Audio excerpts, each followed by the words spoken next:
You're watching the Big 12 on ESPN.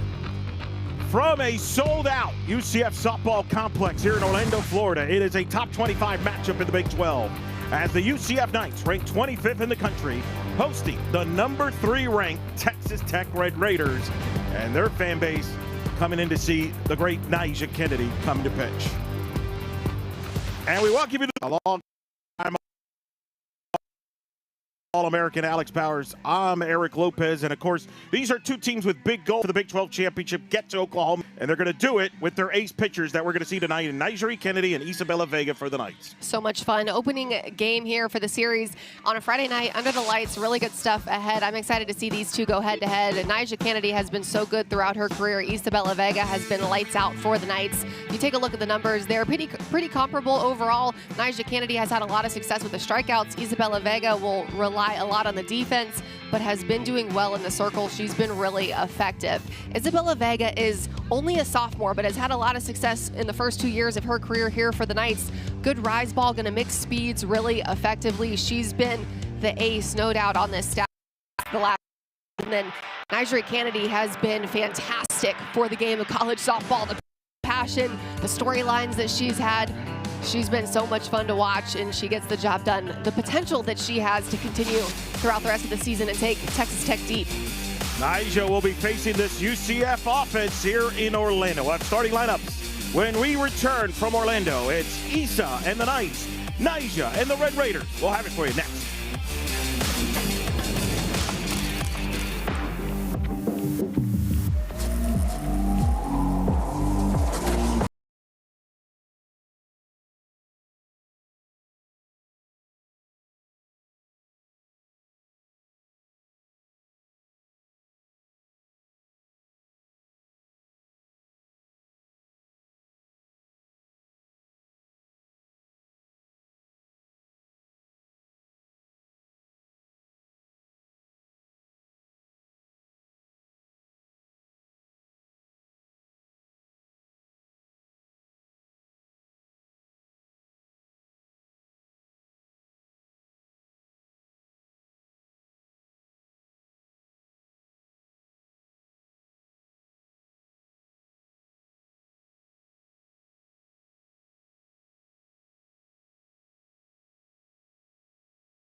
Hitting .412 as a team, second in the country, Alex, but they do it in a variety of ways with their offense. This is Red Raiders that's really aggressive in the box. Not only are they one of the best offenses as a whole in the country, they're really good in hitters counts, top 2 when they're hitting ahead in the count, and they're really good too, even when they're behind. And a lot of that is testament to the work they put in. The machines, the famous machines, Eric, I know you heard about them a lot. Caitlin Terry hitting a hot bat, and in the circle for the Knights, Isabella Vega. Let's bring in our third member of our team, All-American Jada Cody. Jada, you know Isa very well. You were roommates with her. What does she got to do here tonight to be successful against this Red Raider offense?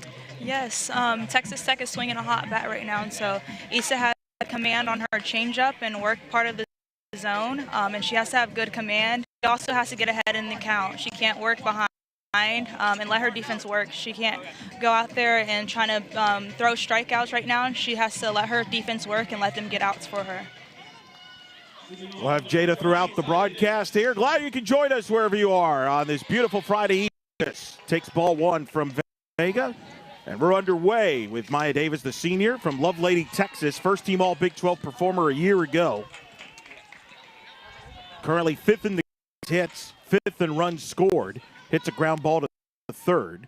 Coco Jaime playing it. Foul ball. Let's take a look at this Knights defense. Coming in here with Coco Jaime right there at third base. Aubrey Evans at short. Sierra Humphreys at second. Ashley Griffin at first. Mertez at left field. Samantha Ray at center. And Zoe Kate, Beth Damon catching. There's a strike, and it's 1-2. Like to see Vega getting ahead, kind of like her working in pitchers counts is going to be huge today. The defense stepping up, making plays behind. I want to see errorless softball across the board. Swing and a miss. Vega opens the game with a strikeout as Davis goes down for the first out. Huge pitch. Way to set the tone here for Isa Vega, attacking early. Big swing and a miss. Jada, that's what you're talking about right there for Isa, correct? Correct. She got ahead of the count, 1-2, and then now in the pitcher, she's able to use more pitches throughout her at-bat, so she did very good. Keep going. Caitlin, two-way star, transfer from UCLA, the junior from Glendale, Arizona, takes the strike, hitting .574, 5 homers and 20 guys, 4th in the country in hitting, 3rd in on-base percentage.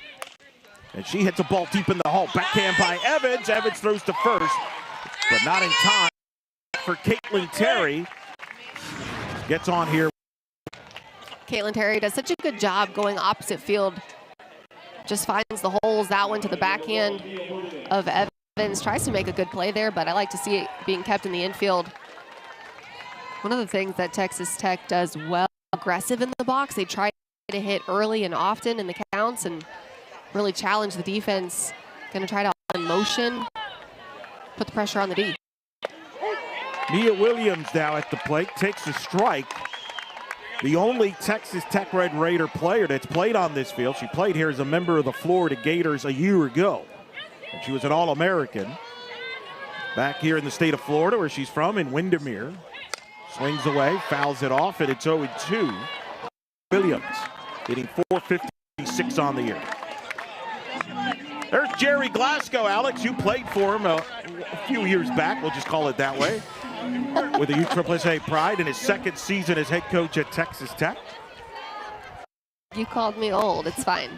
I'll let that one slide. Fouled it off. Chris, you got a chance to catch up with Jerry earlier today. Yeah, he's full of passion. One of the things that Coach Glasgow does well is he loves softball. He talks softball. He's always strategizing.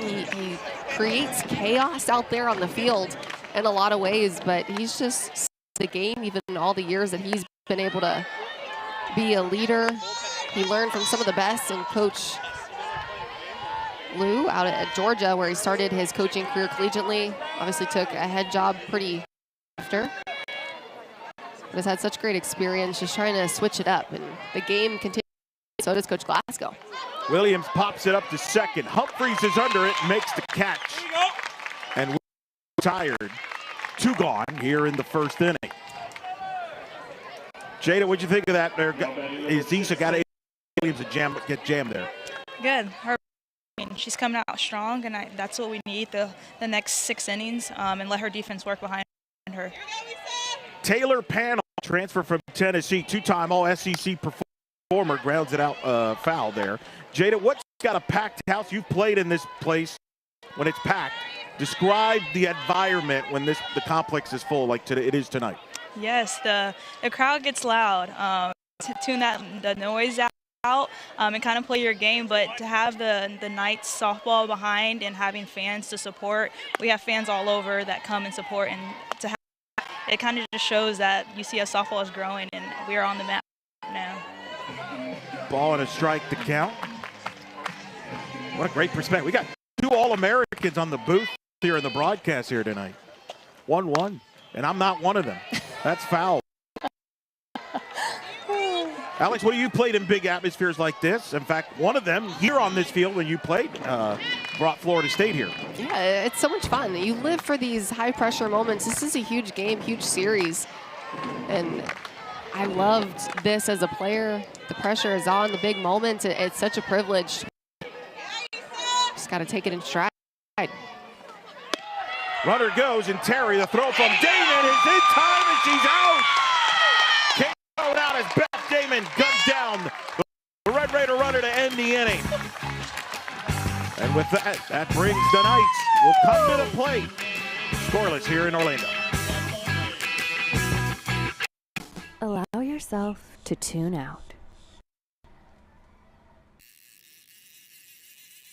To tune into nature. To tune in to the outdoors. To tune in to what matters. Discover Lake County, Florida. Learn more at discoverlakefl.com. For the big, for the small, the short, and the tall.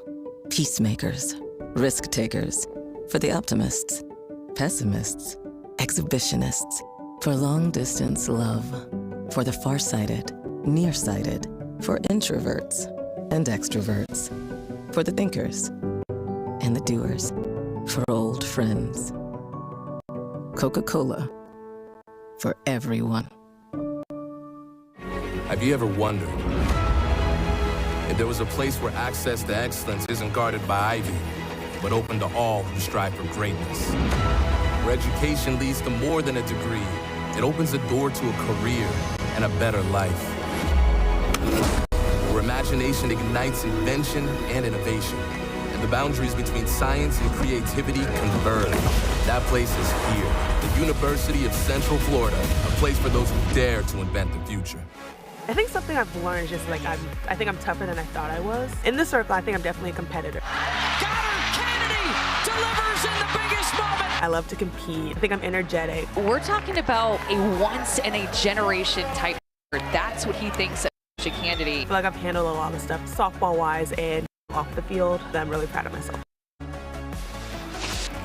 There she is, the 2024 National Player of the Year. The last 2 years, the National Pitcher, NCAA Pitcher of the Year, two-time All-American. Nice the ball for the Red Raiders on this Friday evening. Softball the last couple of years, you definitely know the name Nyjah Kennedy. I'm a household name with the popularity, the huge NIL deals, the big transfer seasons ago, and she has led a couple of teams. So much fun to watch. So many players get the opportunity to step up big behind her, play on the biggest stage in college softball. She'll face Aubrey Evans in this Knights offense. Comes into this ball game hitting .323 as Evans fouls it off. Third in the country in hitting. What's going to be the key here for this UCF lineup here as you look at this offense? One of the things that Kennedy does so well is she attacks the zone, and if you're UCF, you need to stay aggressive from the very first pitch. You want to try to hit these counts, jump on the first fastball that you see that's in the zone. It's a pop-up foul territory, and nobody has it. Miscommunication there. Panel and company there with Tony and Spear. Nobody had it. And these are the opportunities right now that UCF needs to capitalize on, because just the miscommunication from the defense, nobody's stepping up. Should have been an out there right down the line, but hey, UCF will take one of those moments that they make, and UCF needs to jump on top. 1-2 to Evans. Evans hits a slow ground ball to second. Then the throw to first is in time as Mia Williams makes higher Evans.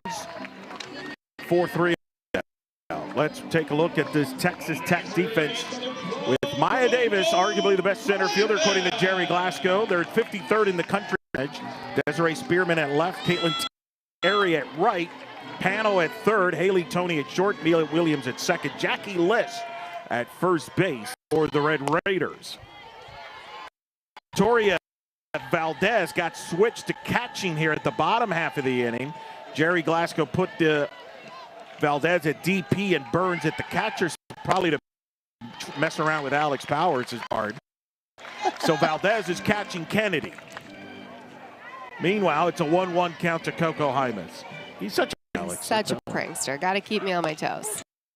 See that a lot this year. 1-2 the count to Jaimes.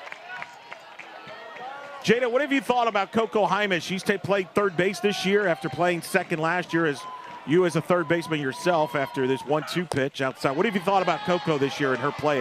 So I think she's doing well, having to be playing multiple positions. She's doing well. She's very fast getting to bunt, so I think she only opened that up, and it allows Coach Bear to kind of be savvy on how she's playing and placing players. So I'm excited to see her play. She's only a sophomore. Near your area, Jada, I want to ask you about the previous play where the Texas Tech defenders, nobody seemed to communicate there. As a third baseman, either in that angle, because you were right there. Yeah, so the panel was going to the ball, and Tony had called her off. So after the shortstop calls the third baseman off, it's all the shortstop. So Tony has to come get that ball and come over. And I don't know about you, Jada, but as the first baseman, anytime my second baseman called me off, I was like, absolutely, please take it. If I'm a no-go. Right. Once you call it, that's all you. I'm over here like, please call it. Please call me off. They're checking a little bit of an equipment on Nyjah Kennedy. There is head coach Sydney Ball Malone, of course. Knights coming off the win against FIU in the afternoon. That's a good FIU ball club they beat 3-1. But Coach Ball Malone frustrated with the way the series ended against Baylor with the walks from her pitching staff. But they were loose here prior to the game. 2-2. Swing and a miss as Kennedy gets the strikeout, her first of the game here tonight. 2 gone here in the first. Big pitch there for Nyjah, just a little rise ball action, up and outside. Good velo on that, the high cheese. Big swing and a miss by Coco Jaimes. Some of the fans loving it up. Izzy Mertez at the plate, takes a strike. Mertez, the sophomore, steps in here. Haven't so far, coming in with 34 RBIs, 44th in the country in RBIs, 14th in doubles with 11 this year. This is down in the count here, 0-2 to Izzy. This is one of Kennedy's so good. She's going to pump high 60s, lower 70s, and then she's going to complement it with a nice changeup down in the zone. Pops it up. Kennedy will field it herself and does to retire the side. A 1-2-3 inning for Kennedy and the Red Raiders. We head to the top of the second on this Friday evening in Orlando.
Powers and Jada Cody, and let's bring in our fourth member of our team, Jade Barquette. Jade, you got more on UCF head coach Sydney Ball Malone and a milestone she accomplished against Texas Tech.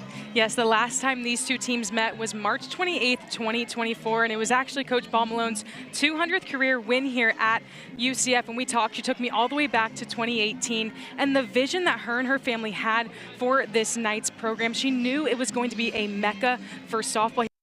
Earlier, Knight Nation coming out to support this team, but the number of eyes that have been on this program has grown so much. Coach Bear said that she always wants her team to be disruptors. It lights a fire under their belly, crediting the amazing women that have come through this program, really laying the foundation, emphasizing that she always wants her team to play for the past, present, and future. Guys. Thank you, Jade. Taylor. at the play course. Alumni Day will be tomorrow. Jada, you know about the alumni. It's going to be over coming. Of course, you're here all weekend. That's always special. Played for the past and the present and the future. Right, the alumni base for softball. We're strong, so it's going to be cool to see them come out here and support with the Knights. Appeal to first, no swing. It's 2-1 the count to Pano, who was at the plate in the first inning with Beth Damon. Gunned down Caitlin Terry for her ninth that she's thrown out this year already for Beth Damon. That ball's hit to short off Evans, and it ricochets into center field. But Pano reaches here to start the Red Raider second inning. From Taylor, Pano just gonna kind of handcuff Aubrey Evans there on the hop. Tough play to come up with. Would have been a good play from Evans, but just got to try to keep the feet moving. Easier said than done, of course. English on it. They are going to rule it a single. Jasmine Burns at the plate. Takes the strike. Jada, what'd you see on that ball? Yeah, it took a weird hop at the end. I think Aubrey could have just kept going back and not stop, but I know that she knows what to do next time and position herself better to fill that ball. It's tough too, trying to read those, trying to crash in aggressively, but with how hard that ball was hit, maybe it's a step back and trying to catch it kind of on the angle towards the outfield, and it's a game of reads and a game of such small adjustments. There's Damon throwing to first. Pano gets back. Count is 2-1 to Jazzy. You're in the top of the second inning. So Burns here, step at the plate. Junior from California, played at Ohio State last year, fouls that off.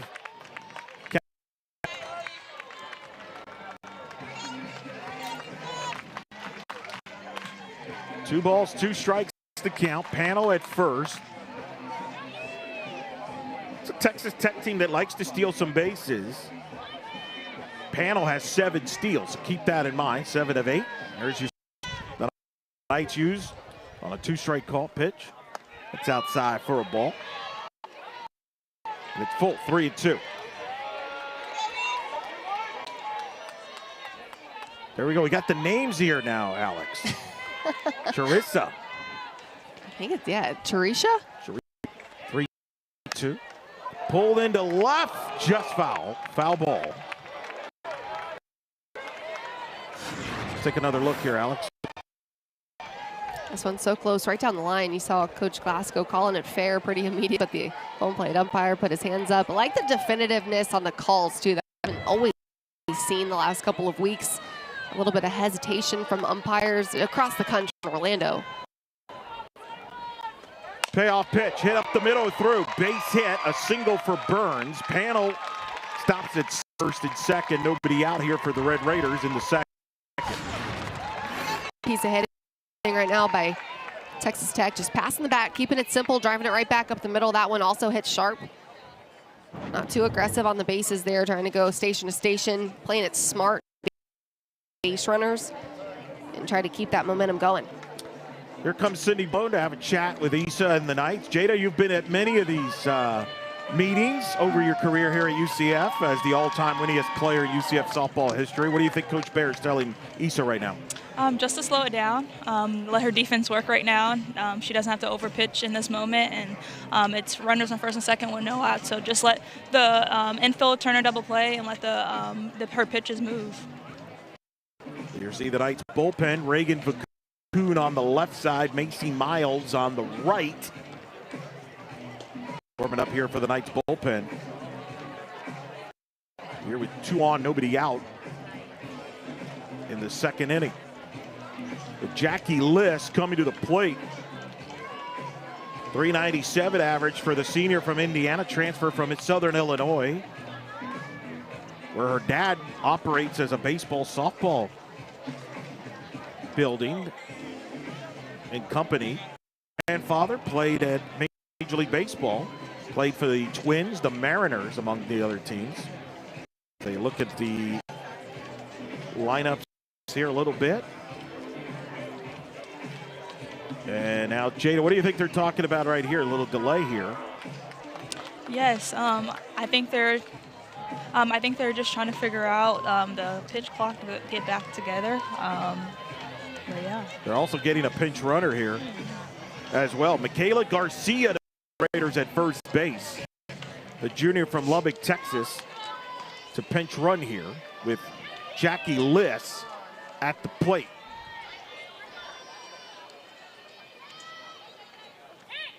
Takes ball one, 1-0 the count. This is where Texas Tech can be super dangerous for opponents, as they do their best when the pressure's on the defense, on the pitcher, trying to attack here. This is a team that does not, whether they're trying to fight from behind, evening up the score, whatever it is. Hitting has been their game, and definitely because of the way Coach Glasgow has his teams and all of them throughout his coaching career.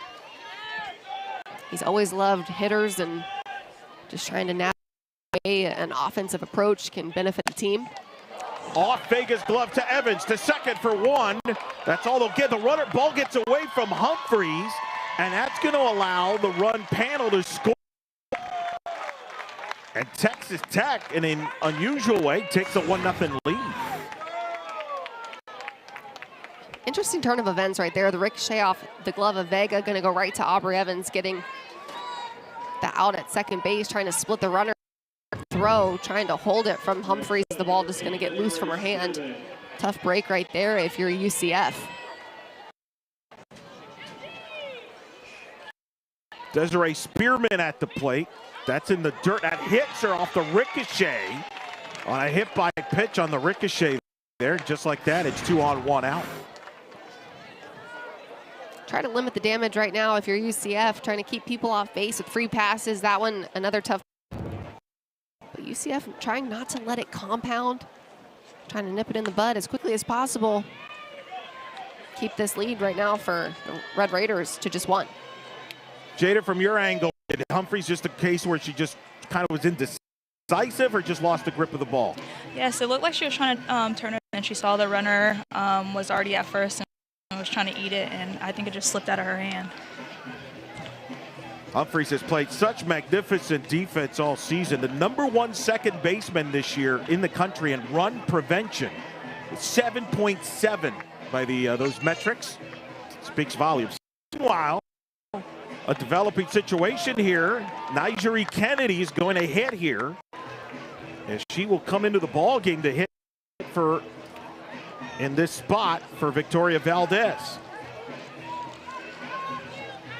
So Nyjah hasn't hit as much this season.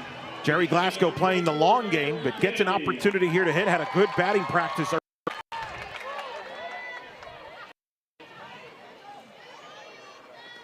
First pitch inside to Kennedy is a ball. 1-0 the count. 1-0 the count. 2-on-1 out here. Kennedy has power. Led the team in home go. Gets jammed, hits a ball deep in the hole. Evans with a nice play. No to third for an out. They go to first, not in time, but they do get the lead runner third base. A nice job by Aubrey Evans there with the second out. Aubrey Evans, good defense. Going to recover nicely here, get the leadoff out for UCF. The attempted turn on the double play from Jaimez, but it's kind of a wasted throw over there. This is a big situation for getting an opportunity, something that we knew we would probably see if Coach Glasgow felt like maybe the team needed a run and a little juju going there. Pinch runner here, Timber Hensley, the pinch runner for Texas Tech. Jada, that play by Aubrey, deep in the hole in the communication there with Coco out at third. Yes, Aubrey's just so good in the 5-6 hole with her backhand. So having range at shortstop allows that to prevent from Nigeria getting a base hit, and then Jaimez trying to turn a double play, just being aggressive, trying to get outs for her pitchers. Have you noticed her difference? She was a second baseman when you played with her, moved to third shortstop after the graduation of Jasmine Williams. All her defensive metrics this year are up from last year. Yes, I think she's doing a great job. Being in the role as a shortstop now, but I definitely has the background from playing baseball when she was younger, so I definitely think that plays a part in her defense now. I agree with that. She is in the top 5 in the shortstops among defensive metrics that you're into as far as run prevention and things like that. That's popped up. Humphreys is there. Will make the catch side retired. Texas Tech gets a run, aided by an error. In Orlando, 1-0 Tech.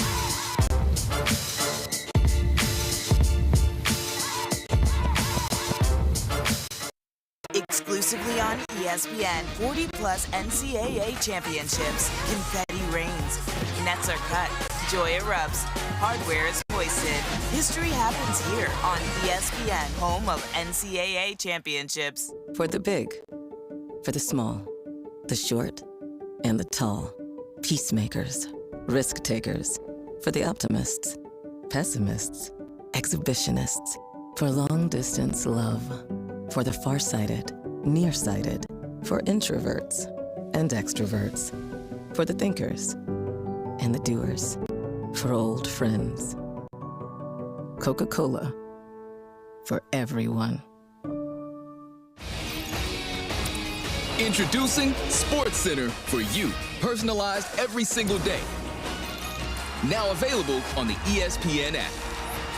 Powered by your favorites.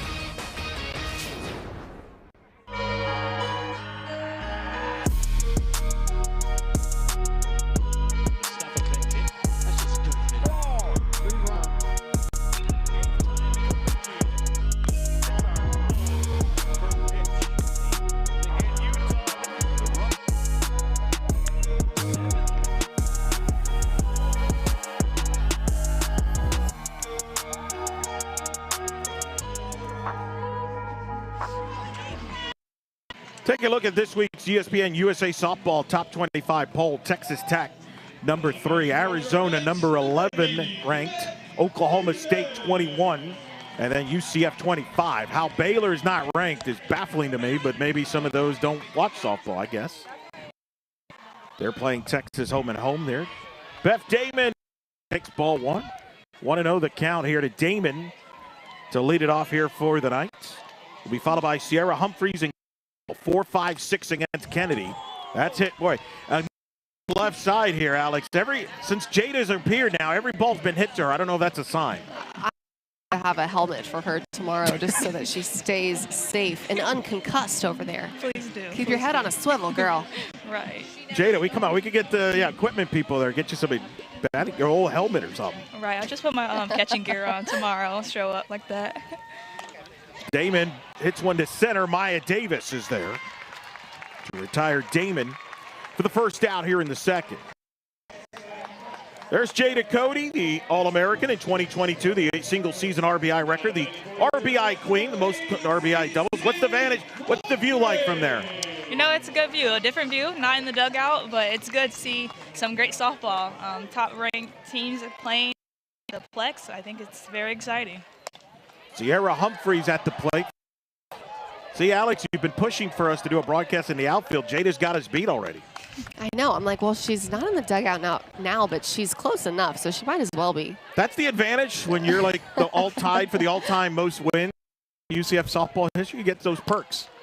Humphreys pops it up foul territory here. Liss, and the catch is made by Valdez, the catcher.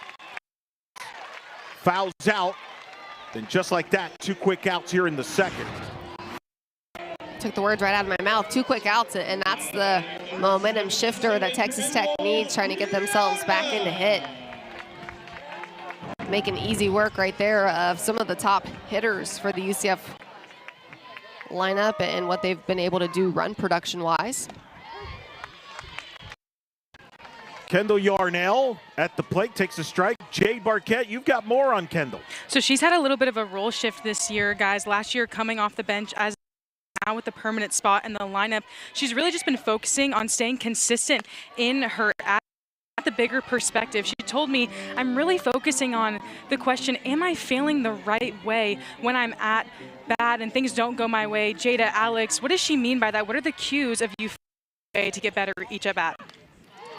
Yes, when it comes to the right way, is she attacking her strength, or is she trying to kind of going back off what the pitcher's trying to throw her and attack her on different speeds? So feeling the right way is aggressive, and she's getting the pitch that she's wanting to hunt for. That's kind of what she's talking about when it comes to that. Yarnell grounds out to second there to Williams to end the inning for Kennedy and the Red Raiders. They lead 1-2.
The top 5 hitters, Caitlin Terry leading the Big 12 at hitting with her teammate Maya Davis in the 3 spot.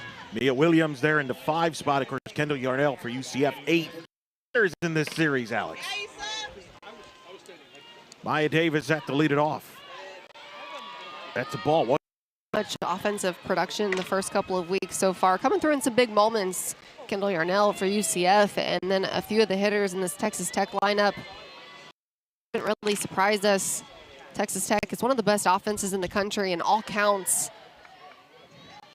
When you do by the breakdown type of look of what they've been able to do, and it's a lot of that approach, and that's what we kind of just heard finishing off that second inning, and what Ashley Griffin was saying with how she is trying to get those at bats and the approach that she's taking. Texas Tech really works hard on their approach in the box, always trying to compete, pitch adjustments mid at bat. It's so tough to be successful out on the field, but the Red Raiders have really figured it out. Ball and 2 strikes to count to Davis, who of course has followed Jerry Glasgow after Jerry got the Texas Tech job. Ground ball to third. Jaimez is there. Throw to first in time. Nice play by Jaimez for the first out here in the third. Coco Jaimez does a good job. She's quick over at the hot corner. She knows she's got to be fast with the hands. Good transfer there. Fielding and getting rid of it pretty quickly. Lined by Davis. Good stuff. Caitlin Terry now at the plate. Singled back in the first. Didn't hold her swing there. It's over. Jada, what's the key there to executing like Coco just did there as a third baseman? Really going to attack the ball and get rid of it. And knowing that Davis is fast, she has to get rid of it quick. So she did exactly what she had to do to be successful in that play. Terry fouls it off. Count is 0. Here on this Friday evening at the UCF softball complex. Here at the complex, it is packed. It stands. It is packed in left field. It's packed right in the bleachers. I don't count, but I feel that this could be close out here tonight. 0-2. Terry check-link pops it up right by Cody. Boy, Jay, the ball's just trying to find you here tonight. Right, I might have to relocate. Oh. Your third base instincts ready. I got you. There she is, right there. She knows she's smart, right by the netting too, right there. Yeah, do you blame her after all the action she's had? Look at that, look at the crew, they're right by her. That's a ball, 1-2 the count. I'm still petitioning for fans to be able to keep the foul balls here at the Plex. Yeah, you were thrown off on Tuesday night. We called baseball and they kept the ball at the baseball and a foul ball. I know. I'm like, what a scam. I'm going to just start stealing the softballs. Wow. Missed somewhere. It's 2-2. What a pitch there by Vega. Change up here from Vega. Just kind of the flip change. Going to look like it's missing just a bit high. Barely. Good pitch. I like the look. 2-2 missed outside. 3. So the count has worked full here to Terry. Cherquan right there. On the chairs. Payoff pitch from Vega. Terry hits a ball to center. Ray at the track has it for the second out of the inning as Caitlin Terry is retired. 220 over to center. Jada, you've hit many over there. What's it like playing? What kind of park is this from a hitter standpoint? The ball's fly out. If you can put it in the air and let it fly. I think it does a little something, a little special out here. You sensing any wind that might be a factor here tonight? Yes, the wind is definitely blowing out in the park. So as a pitcher, both sides they have to keep the ball down in the zone. So there we go. Third inning here, 2 outs. Mia Williams at the plate. Miles around 10 miles an hour. We got covered here. Williams is a ball. 1-1 the count. Tonight. How lucky are we? Better not miss a call with all of the different shots and angles that we've got going.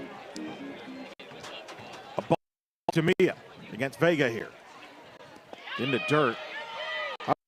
Jada says that now, but when she was playing, there was a couple of balls she hit off the wall there. I don't think she felt like it was a very hitter's park there at the time, Jada. I don't think there wasn't any wind blowing at the time. There you go. That's the key. 2-1. Foul off. 2-2. So 2-2 the count to Mia Williams, who her father, of course, Jason Williams, the NBA's legendary point guard, played at Florida, of course, in the NBA. Part of an athletic family. 2-2. That's hit to left, foul. Jada, have you been introduced to the UCF the chairs, Cherquan and there on the dugout there? Not yet, but they said they will bring it to me. Okay. So, look at that. We got a Sacramento Kings. I don't know if that's a Jason Williams jersey or not. It is a Jason Williams. Our producers are telling us. So there you go. 2-2. That was back when he played with Jason Williams, with Chris Webber and Peja Stojakovic. Some of the early Kings teams. That's pretty sweet there, Jason Williams jersey. That is cool. Watching Mia Williams here with a 2-2 count against Vega. With on 2 out here in the third. Time called. Damon asked for it and gets it.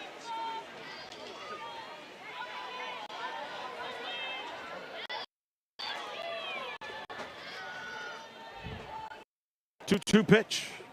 Ooh, that lost the grip there. And it's full, 3-2. Jay, did you see that where the ball lost the grip there a little bit? Yes, I think she lost her grip on that changeup. She kind of had a late release on that, but she's going to get back on this pitch right here.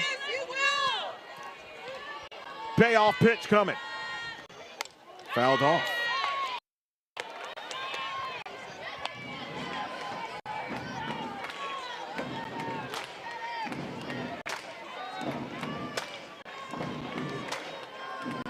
Three and 2 the count. That is drilled line again, foul. Of course, Texas Tech really phased by the 2 strikes or 2 outs. Yeah, Alex. No, they're one of the best hitting teams behind it. They're hitting in a pitcher's count or a 2-strike count. The numbers that they've been able to put up have been really impressive all season, and feels like when the pressure is on, their backs against the wall, it's their best work. Among the best in the country, and on the numbers there. We see Ava Stewie on the left warming up.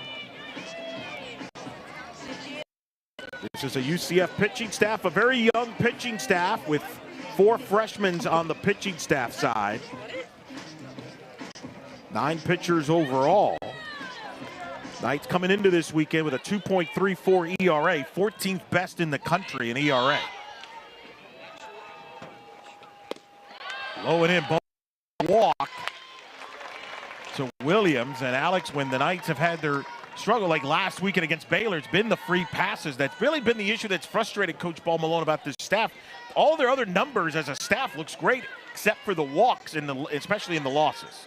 Well, definitely trying to limit those as much as possible. It's so tough, though, when you've got a great hitting team like Texas Tech. You're trying to be swing, missed over the zone there. So on that, I will say it's almost better to just pick.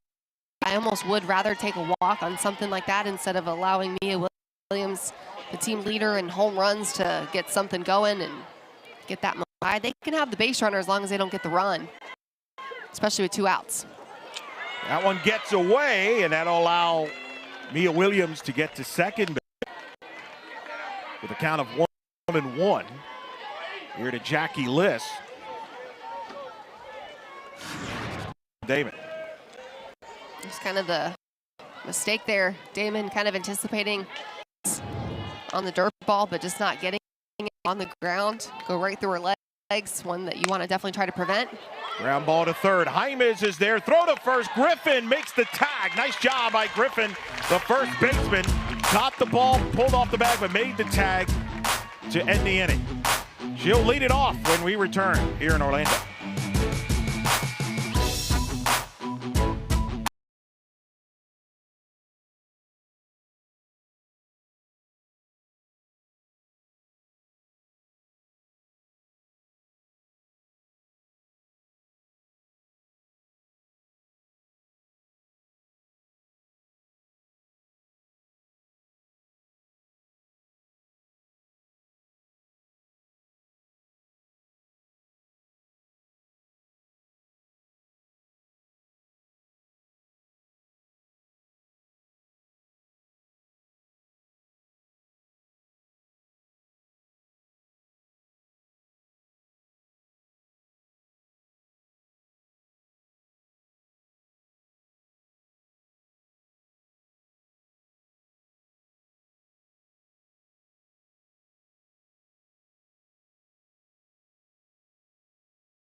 And the hard work that Kobe had in his game, and she's applied that to herself, her own game. The 0-2.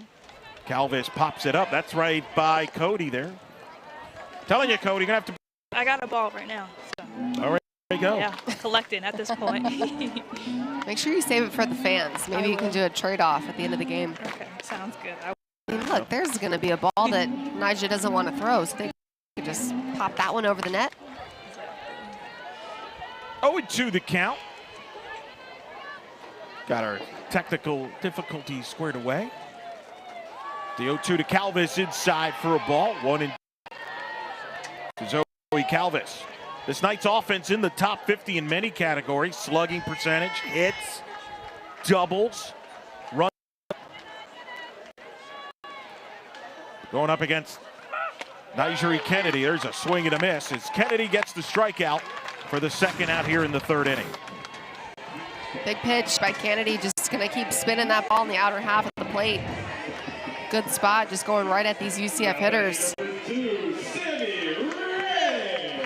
The big swings too, and I think as a hitter, you've got to try to simplify your approach and think a little shorter down and through the ball against somebody like Kennedy. She's supplying all the power. You've just got to get the barrel there. Easier said than done, of course, but just trying to take a little bit off the swing so that you're under control and able to attack. Ray hits it to left. That's going to be over the head of Spearman and through for a hit. First hit of the game for the Knights. Samantha Ray going for three is in there with a two-out triple. First hit of the game for the Knights comes courtesy of the junior Ray here for the Knights. Samantha Ray does a great job taking up at the letters, gets her hands through it over the head of the left fielder Spearman here, selling out, playing in. That ball going all the way to the fence. Samantha Ray wastes no time, and two, even on the relay in, the sun a factor on the cutoff, going all the way to Mia Williams. Or Pinnell at third. Good stuff from Ray, and that's how you got to do it. 9-hole, trying to turn the lineup over, get some of your best hitters up to bat with people on base. See if that gets him going. Tara Archibald now heading over to talk to Nyjah Kennedy, the pitching coach. And Jada, that was a good swing there by Ray, and burned the defense who was playing maybe two in there, and she showed there she got him over the head there. Yes, they were playing in like Ray was slapping, and Ray had some pop on her, place the ball, and I think that's what the UCF Knights have to do, kind of play to what the Texas Tech defense is playing them. Aubrey Evans at the plate now, the senior captain. Will step in here with a runner at third and two outs. First hit for the Knights, first base runner of the ball game. Comes here in the third. That's a strike, and it's 0-1 the count. I think defense is too used to pitchers being overpowering, and you see what Kennedy's been able to do throughout her swing and misses. So the defense trying to step up, may sometimes get a little comfortable with expecting a strikeout, expecting a swing and miss. When you can put the pressure on the defense as a hitter, you know you're doing something right. 0-2 the count to Evans.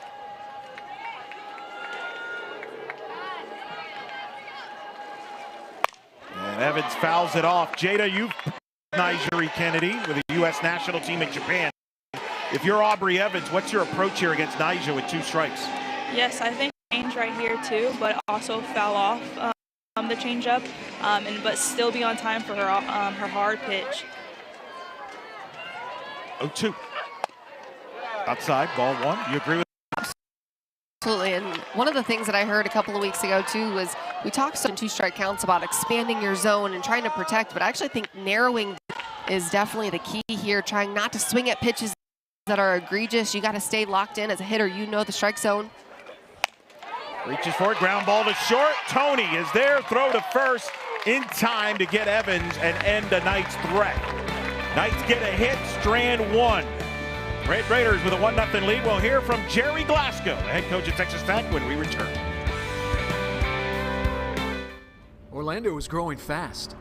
To stand out here, you need bold ideas, local power, and a team that represents this city. From corporate partnerships to donor opportunities and direct athlete collaborations, we'll help you build a sponsorship game plan that drives impact. UCF Athletics in your business. Let's charge on together. Allow yourself to tune out. To tune into nature. To tune in to the outdoors. To tune in to what matters. Discover Lake County, Florida.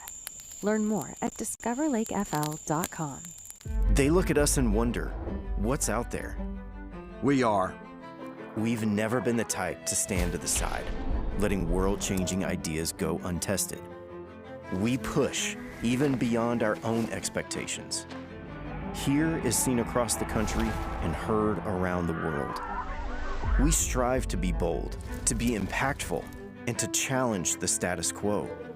Because from here, and here, and even here, it's possible. And welcome back here. We're now joined by Texas Tech head coach Jerry Glasgow. And Coach, Nyjah Kennedy there, giving up just the one hit. What have you seen from her so far through the first 3 innings? She looks great. You know, I think she's pitching fantastic. And, you know, we just got caught out of position there. We wasn't in the right position. That should have been an easy out. And we just got to avoid making mistakes like that and play good ball behind her. And she's doing great. Coach, Isa Vega for UCF has been throwing pretty good. What adjustments do you want to see from your hitters? Well, we're still chasing the ride ball out of the zone. So we expand the zone. If you expand the zone against a great pitcher like Vega, you're going to pay a price. And I feel like we've got to be a little bit more disciplined than we are right now. Appreciate you, Coach. Thanks for talking. Thank you. Us here. It's like we just talked about that too in the two-strike approach, and we talk so much about expanding the zone and not allowing the umpire to be the one to make a call, but ultimately as a hitter at an elite level for how many years, you know the zone so well, you've got to trust your gut, trust your instinct here, and you're just trying to stay in compete mode pitch by pitch even when you're behind in the count. And that's one of the things that historically Texas Tech has done so well this season, hitting just over 350, one of the best two-strike hitting teams in the country. Jasmine Burns leading it off here for the Red Raiders in the 4th. Takes a strike from Vega. Burns, Liss, Spearman. 5, 6, 7, the scheduled hitters for the Red Raiders. Here against Isabella Vega. 1-1 the count to Jasmine Burns.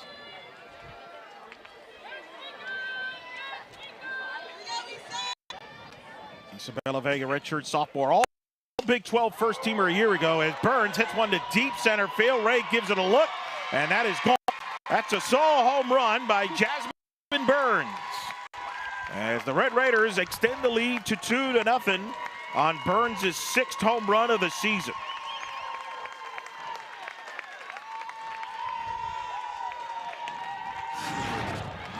Jasmine Burns takes this pitch, elevated in the zone, but just over the plate way too much. Drives it to the big part of the park there. Good power in her bat. Has been a good art for this Red Raider team. Good stuff. And Coach Glasgow said, if I have 5 through 9 hitters firing, I know it's going to be nearly impossible to beat. Our goal is to have the best bottom half of the lineup in the country. Everybody's got a pretty good 1 through 4 set of hitters, but it's really that comes up in so many big moments. Count there. 60th home run of the season for the Red Raiders. They came into this weekend 5th in the country in home runs. That's a miss for a ball. That's something Jerry Glasgow's always taught. Jerry Glasgow's is one of the best hitting minds in the sport. Of course, got his start with Lou Harris-Champer, who got inducted to the NCAA Hall of Fame this past December. He was a travel ball coach. Lou Harris-Champer brought to the Georgia staff. Boy, he helped develop a ton of hitters throughout the years at Georgia. There's a ground ball to short. Aubrey Evans to first to get the out as Liss is retired. Won the 4th inning. Of course, Tony Baldwin, the head coach now at Georgia, learned from Jerry Glasgow. Of course, Jerry eventually was an assistant at Texas A&M, helped them get to the World Series as well as Georgia, and then, of course, got the head coaching job at Louisiana before Texas Tech. Desiree Spearman at the plate. You played, he won in the pros. He played head coach with the Pride. He's won with Monica Abbott throughout his pro career as a head coach. Coach Kat Osterman won there. What makes him such a brilliant offensive mind? Because he's one of the more respected in the sport. I think a big part of success has been just putting in the work. He's, you know, it's a running joke, I think, around the country about the machines and them traveling every single place that they go, and to Oklahoma City and to all these away games and all the things. But I mean, hitting machine is, I know it was definitely one of my biggest ops as a player. I hated machine. It hurt, it sucked, it wasn't easy, and it made you feel like dirt sometimes. I don't know about you, Jada, but it definitely humbled me a time or two. Yes. But you got to do it, and it's one of the hardest things. And if you competitively off the machine, you're going to have pretty good on-field success. Yes, I think as Coach Bear kind of did when I was here at UCF, she would make practice hard, especially with the pitching machines. She would have multiple pitches coming at you, but it made the game easier. So I definitely know that Glasgow does that with Texas Tech. Count. A ball is hit a high fly ball to left. It is hooking, and hooking foul. You mentioned this hitting travels and had come from Tallahassee, Alex. Yeah, shipped it to Tallahassee so that when they were originally scheduled to have the midweek game originally in Stetson, and then they were going to go to Tallahassee on Wednesday for the big midweek. And unfortunately, Texas Tech didn't make it to either of those games, but their machines did. And so Coach Hunter Veach had to fly to Tallahassee, pick up the machines, drive them to Orlando. Deep ball grounded to short. Evans, high throw. Griffin can't time. As Spearman gets on with one out here in the fourth. And great hustle here down the line by Spearman. Aubrey Evans was playing really deep, tries to come up with the throw, just a little errant there coming up out of the hand. Good play, would have been a great play, and has to be quick with it, knowing the speed. But Spearman finding her way on base, puts the pressure on the defense there. That one going to be marked as an error on the throw. Valdez pops it up, foul territory. Jaimez gives it a look, and it's off the netting into the Knights dugout. We'll do it again.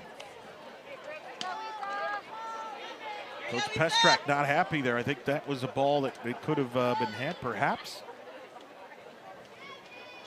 Valdez at the plate. An 0-1 count. The things as a dugout that we talked a lot about too was plays like that. Your players in the dugout almost have to be anticipating a foul ball, and that way your defender can all-out effort and know that, hey, even if I go over the fence here, my teammates have me, they're going to catch me, I'm not hurt. And it sounds so silly, but that hesitation can really make a difference between an out and maybe a ball that just goes in the dugout that could have potentially. It's the small things like that that as a travel ball player I never really thought about, and once I got to college it was like elevating the mindset for even simple things like that alone. Strike, 1 and 2. There's Sarah Willis. We're still around the program. GA, of course. Pitched in the pros as well. We can hear it tonight. Time called there. Sarah Willis, of course, American Conference Pitcher of the Year here at UCF during her time. Pitched there 24. Stuff as it gets. 1-2. High. 2-2. Jada, how hard was it? It was difficult. That change up that she has is definitely very hard as a hitter. Balance, but then she also, so it's kind of like Nigeria. It's definitely very difficult to hit off of Sarah Willis. 2-2 Valdez. There's Kayla Kowalik, Jada, you know very well as well. Yes, she came over before the game. We talked just being in the Team USA atmosphere. She's still playing, so she was just talking about her being an assistant coach and also preparing for this AU season. That ball is hit again to left. Valdez fouls it off. Was an All-American at Kentucky. On the staff here for Jerry Glasgow, helps with the short game.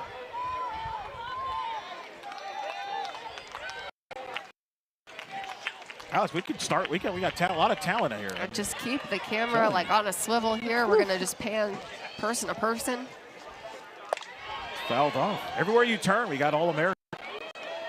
Meanwhile, Valdez working the count here. Is fouling pitches off. Yeah, and Jada, I'm glad you didn't take my advice and park over where I did, because I'm sure my car is getting beat up somewhere out there.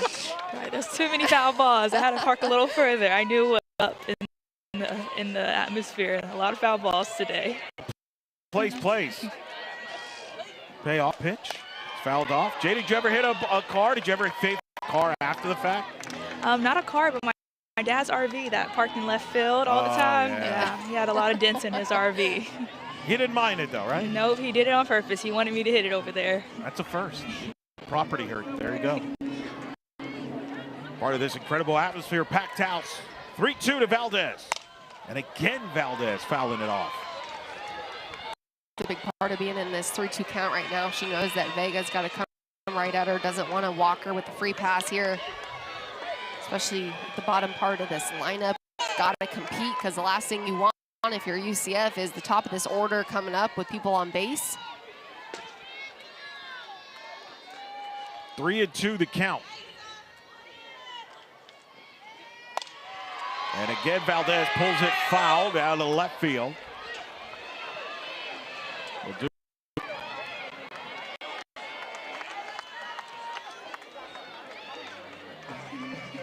See Izzy Mertez over there in left field. You see right there, Spearman reached on the air in the inning.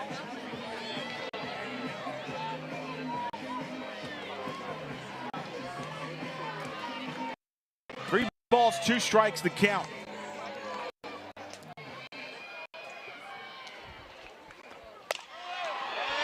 Valdez just that pitch and over to the left field. And they're gonna, let's see here. There's gonna be a challenge here about whether runner and Spearman, I believe.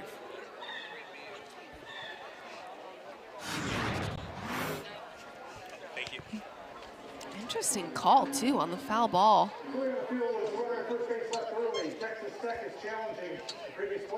Field was that the runner left early, and Coach Glasgow and company can challenge the call. So yes, the call was on the field that Spearman left early. Jerry Glasgow and Texas Tech's going to challenge it. And thanks to our DV Sport cameras, the frame-by-frame shot, and take a look here to see if Spearman was in contact or not with first base. Oh, I mean, what an eye from these umpires to be able to get it. That is a really close one. It does look like early, but that happening in real time is so tough to see. Sometimes it's egregious, and they're like several steps off the back. That does look like just about a step or so. No, I think that's a good call, and if it stands, that's going to be an out. That'll be the second out of the inning. I mean, what a turn if that does go the way of UCF there. And what a mistake by Texas Tech if this one holds. I'm just thinking of like if it stands, Eric, I'm thinking of myself as a player, and Jada, I'm sure you can relate. Going back in the dugout on leaving early on a foul ball, I just can't imagine the conversation that I would be having with Coach, let alone Coach Bear. Yes. Jay, you had more on this?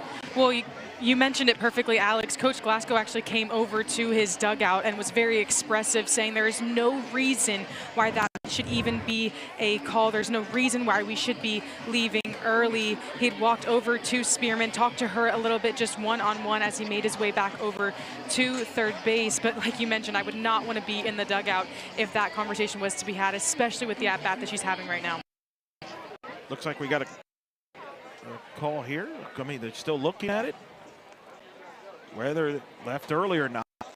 Jada, what did you see from your side? You were able to see anything there clear as the umpires are about to come out here real quick, Jada? No, I did not have a clear angle over here. What are you told as a runner, though? Yeah, what are you told there? It's got to stay disciplined there. Yes, especially knowing who's up to bat. She's swinging a hot bat right now. Call stands. Out is called there.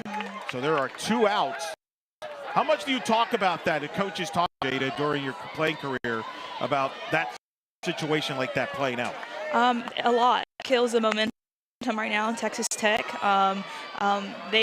She's 13 swinging a hot bat right now. She's fouling off a lot of pitches, so to have that out, now we have 2 outs with a 3-2 count, it's really big, and now it's in favor of UCF right now.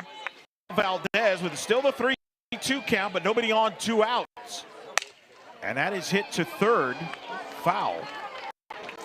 And again, good job by the umpires, Alex. They got it right. That was their call, and they caught it right. Eric, I know you're trying to give everybody love here on the broadcast, but if you would have asked me if the call on the field was going to stand or be overturned, I was going to say it stood. Obviously, now I look like the Monday morning quarterback saying I assume you did. But I would have agreed that it was going to hold. So, hey, that was a great call. Good heads-up stuff. Check swing. That's a fair ball. Griffin will touch it, and that will retire the side. Vega gets through the 4th. Texas 2-run lead. Hope to hear from head coach Cindy Malone when we return.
Ball Malone and coach, obviously a sellout crowd, a lot of environment here. How do you feel your young group here has handled this so far, this environment and to this point? Yeah, I mean, I think they're playing as loose as they can because I mean, this is a big deal. It's fun, it's awesome, it's for our game, and it's great for our school. Coach, Kennedy's one of the best pitchers in the country. How do you go into a game like preparing and just having the conversation of, hey, we've got to stay fighting pitch by pitch. It's going to take a couple of us some stuff together. Yeah, I mean, I thought Rary did a great job, and you know, Aubrey battled. It's just going to have to be to like sit on one pitch and pick that pitch and go from there. But she's really good. But again, everyone's human, and I think we can put some runs up on the board. Coach, appreciate you taking the time to talk to us. Yeah, thank you. Go Knights. That's Cindy Ball Malone joining us here in the bottom of the. You saw there's loose. Larry, big crowd. There's Grace Joel, Knights alum. Janisha Rose there. There's Katie Burge. A lot of Jada Cody's teammates. But what do you think here, Alex? What do you do if you're UCF offensively here against Nigeri Kennedy? You start with one, right? You got to get one run first, one base runner, be the fire starter. And obviously a different time back when I was playing, but it was the same conversation against different pitchers of, hey, this person's really good, but like she said, they're human. We've got to make the adjustments. They're going to make a mistake. Somebody's eyes on it and step up when the opportunity presents itself, and that's why you can't get down. I'll never forget just one of the biggest moments in a late season game against Florida. Of course, it's a rivalry. I think I struck out like 3 times that game, and then in the 11th inning I get another opportunity. That's why, like, you never know when your number's going to be called. You got to stay positive because it's hard, and there's a reason that not a lot of people get to be on a stage this big. Jaimez here leading it off, followed by Izzy Mertez and Beth Damon, 2-3-4 for the Knights against Niger here in the bottom of the 4th. Jaimez hits it to left, getting a late jump and not able to catch it. It's the outfielder Spearman as Jaimez can get to second base, and the Knights get the leadoff runner on here to half of the 4th. Huge at bat here from Coco Jaimes, getting it started. That one, great attempt down the line by Spearman, but just not going to come up with the play. Almost felt like she didn't beat either. Kind of a tough read overall, but they're going to call her back. Are they calling it foul? They must have called it foul. Wow, what a break. So 1-2 the count. And she fouls that one off her foot, so. Wow, that looked fair on the naked eye. Let's take a look in this angle here, Alex. And the ball down the line, I agree. I think if she didn't make contact with that ball is staying That's fair. a fair ball. The problem then is, I question whether or not they said that maybe she was out of the box, because again, then the defensive team could have the call on whether or not the pitch gets redone or the call stands. I gotta think it's something else. that's a ground ball there to first. As Jaimes. I tend to agree with you, Bart. I think they had to have called maybe her out of the box. We'll have to see if she was out of the box. Let's.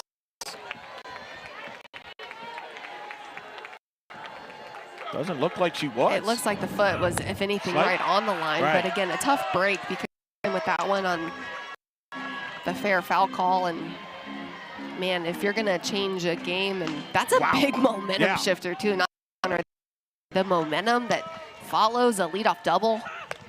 Jaimes, the ball don't lie, as they say. Alco gets on a hit. The ball doesn't lie, because you're right. Kind of the last opportunity taken out of her hands there, the double down the line, and then gonna just follow it up with another one to the left side of the field. Really good stuff from Jaimes. I love the response. I love the maturity to next pitch. I'm gonna figure it out. Izzy Mertens the plate. First pitch, just to finish the thought here.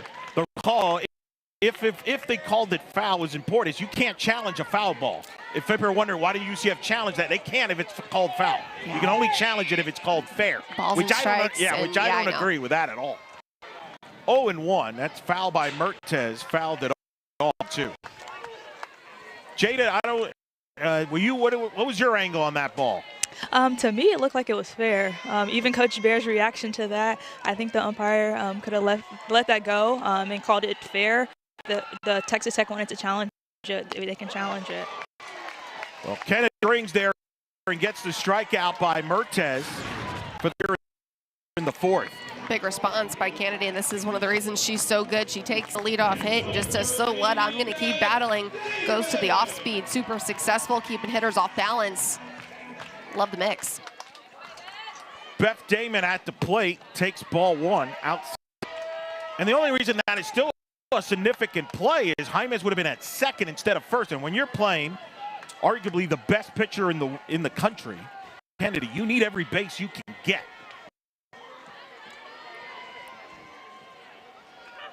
Damon fouls it off. Another person that may have an argument is Carlin Pickens, who's pitching about 2 hours away from here, Gainesville, for Tennessee and Florida. What a time to be in the state. Tennessee, Florida. Carlin Pickens back from her injury. You got Ajari Kennedy and Texas Tech in Orlando against UCF. 1-1 against Damon. Up and in, 2-1 the count. Here's Sydney Ball Malone in the Knights. One of the things I've been saying pretty consistently this season is it's a tough time to be, I will say, against those two pitchers, it's a tough time to be a hitter if you're facing Kennedy and Pickens. Damien hits one into left center field. That's going to drop it all the way to the gap. Ball Malone chasing Jaimes. Is going to wave Jaimes. Jaimes is going to score all the way from first. It's an RBI double. The Knights are on the board. It's one RBI. Beth Damon, number 33 on the year. And the hitter is starting to figure it out here. It takes that off-speed left right down the middle. Beth Damon does a good enough job getting the barrel extended. That one going all the way to the fence. Coco Jaimes is fired. The team loves it. That's now that UCF needs. They want to keep this hitting alive. So Beth Damon, who came into the game 58th in the country in RBIs, hits a RBI. Pulls the Knights within one. She's going to be pinch run for here by Taylor Kittleman. And that finally puts to bed that play. And I'm glad whether it was a phone call, it really has no matter because Hymas would have scored anyway, first or second. So at least that play will have no impact on this game. It doesn't matter, but at this moment where as a coach, you don't want it to happen again. That's really the learning moment is you're right. It doesn't necessarily impact the outcome of the game, but I got to stay on it because I don't want that mistake to be made again in this game or any other game I'm playing throughout the season. So you just hope that they go back and watch the film and you live and you learn. Humphreys, I understand why they don't allow challenges on foul balls because then it lengthens the game and all that. But I think in a situation like that, that should be reviewable. Agree, especially when the original call was fair and then they call it back foul. I mean, the base runner was already on base. Humphreys hits a ball to deep left field. That's going to hook foul. And the count is a ball and a strike. Jada, let's go back to the Beth Damon double. What did you see from your angle, what she was able to do there against Nyjah? Yeah, she stuck to her plan, and I think that goes back to Coco. They just needed one player on the team to kind of get the momentum running, and I think great job. Humphreys hits one deep right field, won't hop off the wall. Kittleman's going to come in to score. It's an RBI by Sierra Humphreys, and we are tied 2 here in the 4th. On the RBI, Humphreys.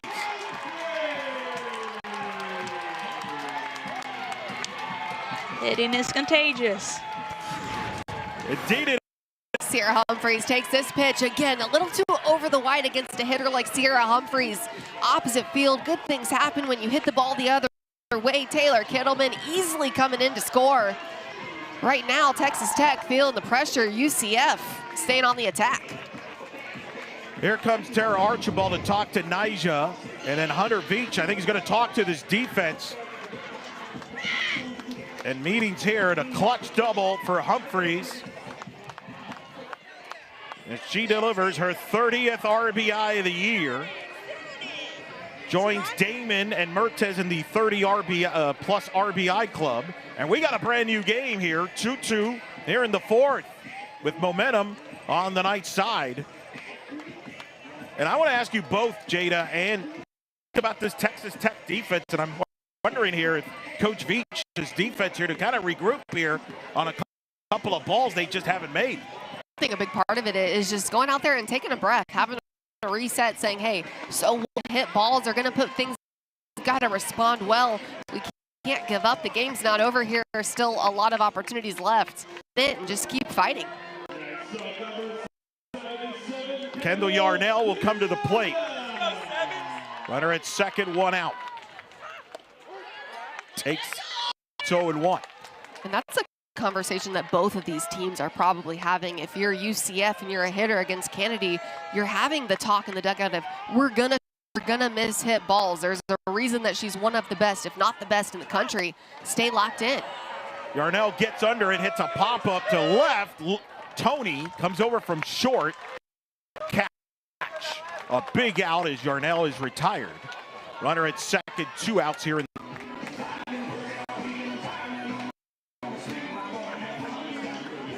Ashley Griffin to the plate. You see both head coaches. Here in a good one. 2-2 ball game in the 4th.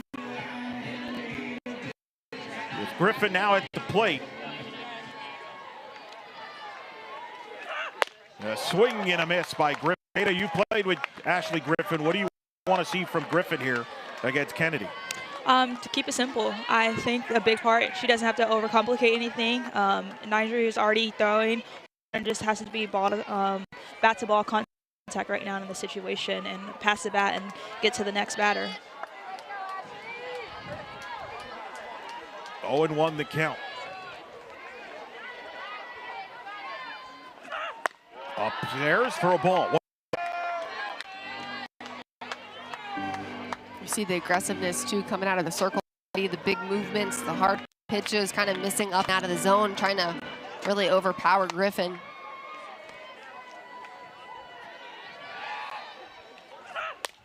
Griffin fouls it back, gets 1 and 2 to the lone player on the Knights roster that was part of that 2022 team that hosted a regional here and won the regional against Michigan and got to their first ever super regional. Down in the count against Kennedy here, 1-2. That's outside 2. There's Sierra Humphreys, who tied the game up with the Army here in this 4th inning. The 2-2. Griffin hits a fly ball to left. Tony, it's Spearman, comes in to make the catch to retire the side. The Knights, though, get 2 runs in the inning. An RBI double by Beth Damon, followed by the RBI double by Sierra Humphreys. It's all tied at 2 here in Orlando.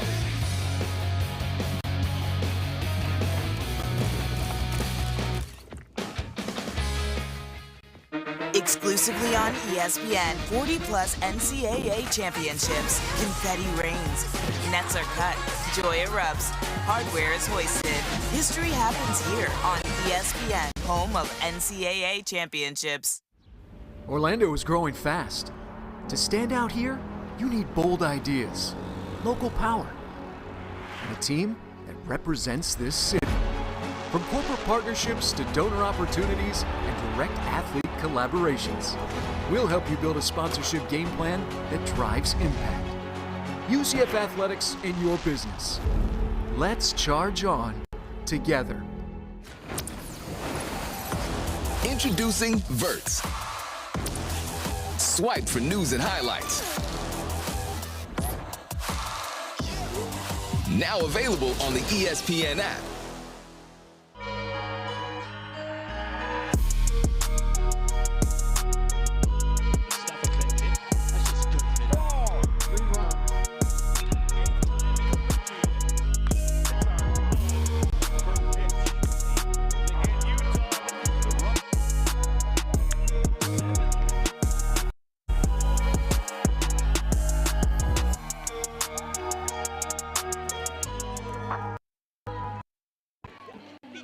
There you see the 2 head coaches, Jerry Glasgow on the left, Zinni Ball Malone on the right, and Jay Burkett. You got more on both of them. Yeah, guys, there is so much talent out here on the diamond, and I asked both coaches how they identify that talent to bring them into their respective teams. For head coach Glasgow and Texas Tech, he really focuses on the power and speed, hardworking habits of the ladies that he's trying to recruit. He says he misses identifying talent in that 7th to 9th grade age because of NIL and the transfer portal so much. But when I talked to head coach Zinni Ball Malone, she really looks in each player, how they go about their business, how they show up to Park. Jada, do you remember your recruiting process with Coach Bear and what that was like? Yes, I do. So just a crazy story. So Coach Bear was my freshman year, and I didn't sign with UCF until junior year going to senior year, but she definitely looks at how you respond to failure. That's a big thing in her recruiting process. So that allowed me when I came into college, that was one thing that she really spoke about the team is how do you respond to back, because you're going to fail in softball. It's a game of failure, but how will you be successful in those times? Ball and 2 strikes the count here to Haley Tony here to lead off the Red Raider 5th inning against Issa.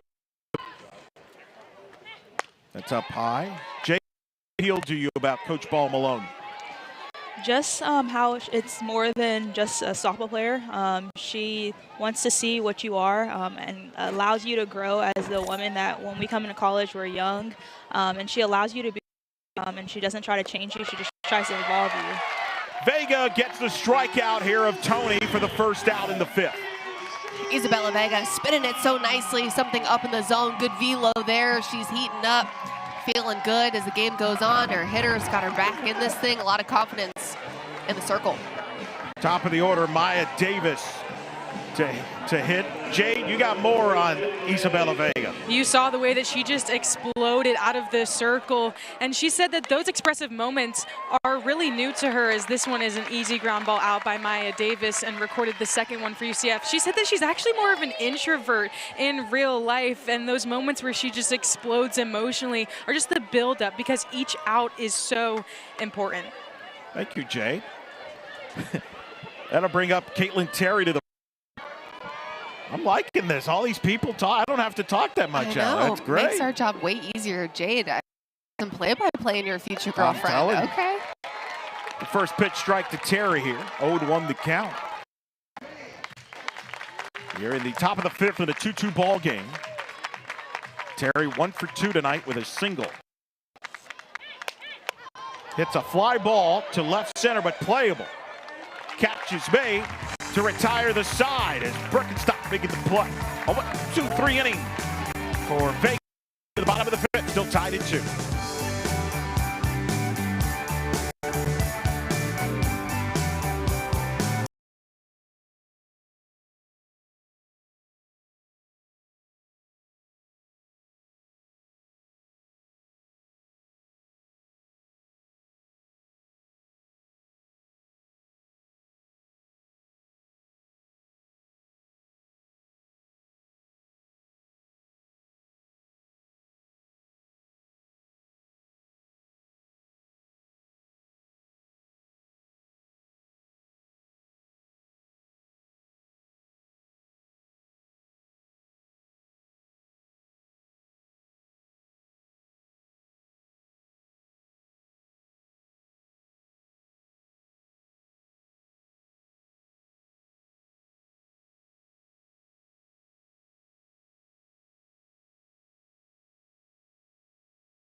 Tournament UCF and UCLA about to tip off at Philadelphia. We'll keep you posted here. Stay here. Some breaking news though from Philadelphia. Billadu, the leading scorer for the Bruins, is out.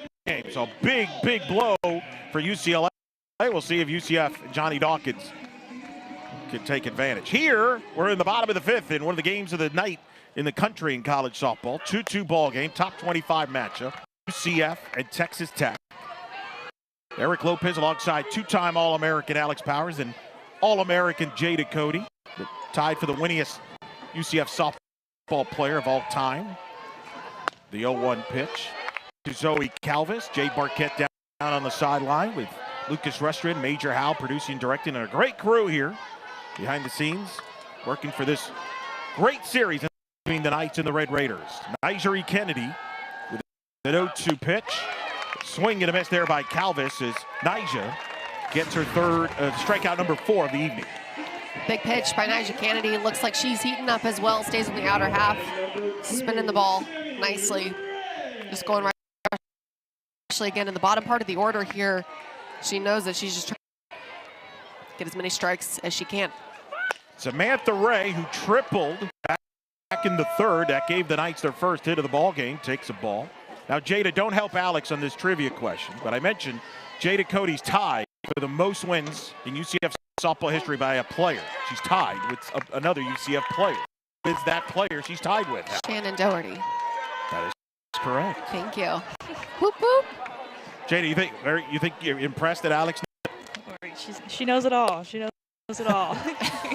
I'm telling you, a good rule of thumb is if it has to do with trivia, it's either Stephanie Best or you. But that one I know Shannon because I got to be able to cover Shannon throughout her career. And Shannon's a queen over. 2-1 pitch to Ray. Of course, Shannon Doherty on the staff now with FAU. They're out in Wichita. Count is 2-2. Thought you were going to stump me there for a second, didn't you? I thought so too. Ray pulls one in the right, and that's going to drop in for a hit. That's a hit for Ray, who thinks about going to second, but goes back to in front of Caitlin Terry, and a one-out single by Ray in the fifth. Samantha Ray gets it done in the 9-hole. I love watching her play softball. She just looks like she has so much fun.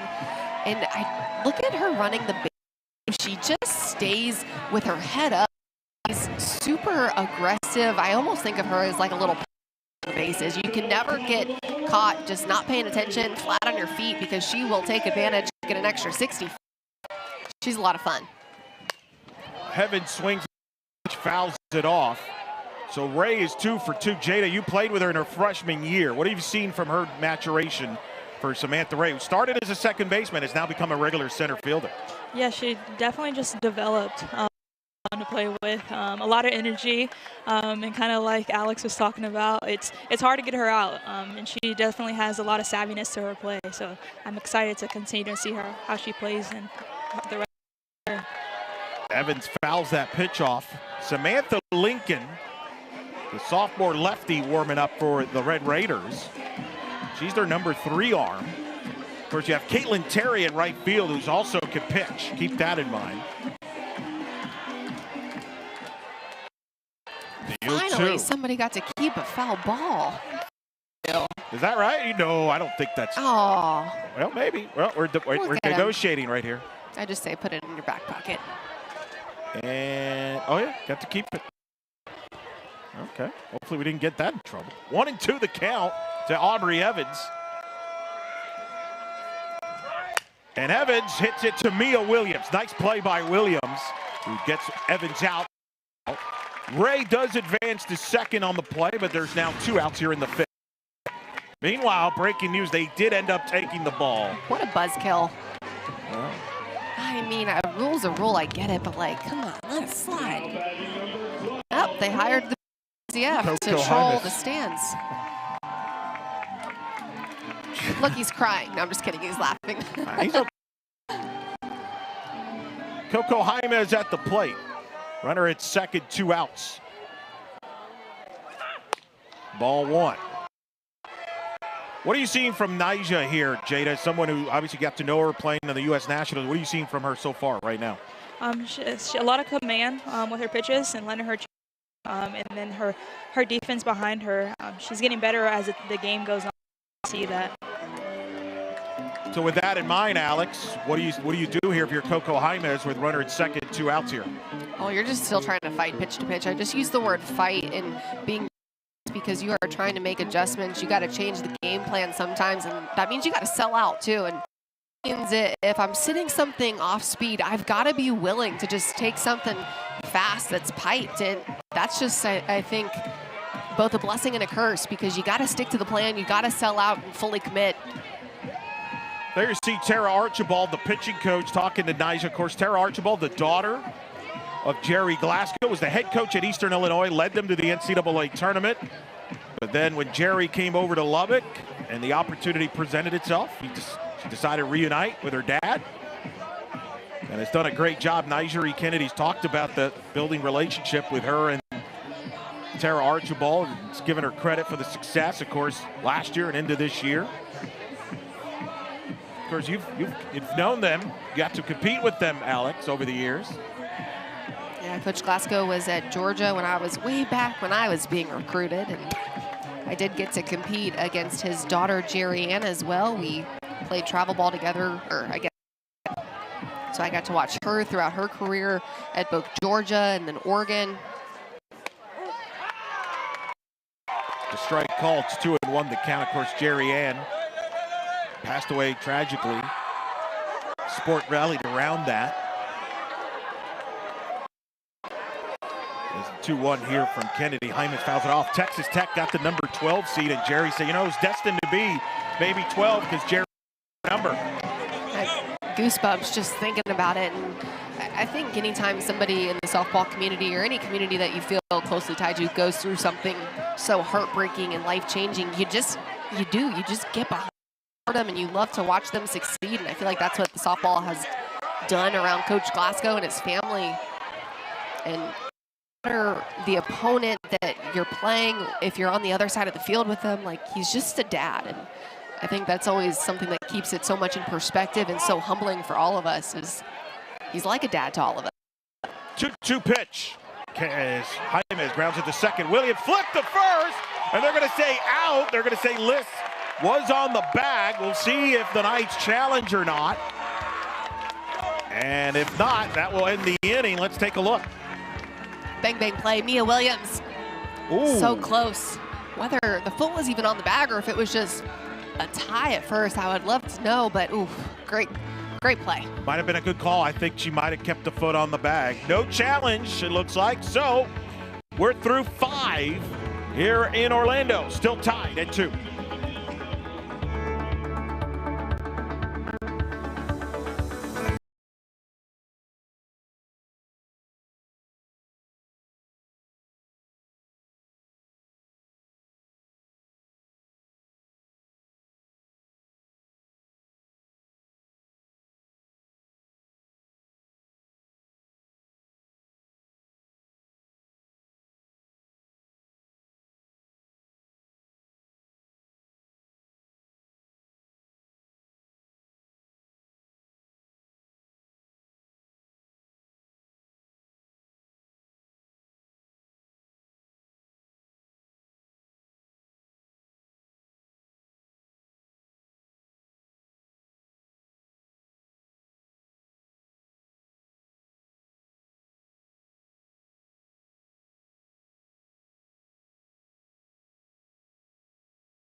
And Texas Tech, of course, lost last Friday night against Arizona, bounced back to win a doubleheader and win that series in a rematch of the Big 12 championship match.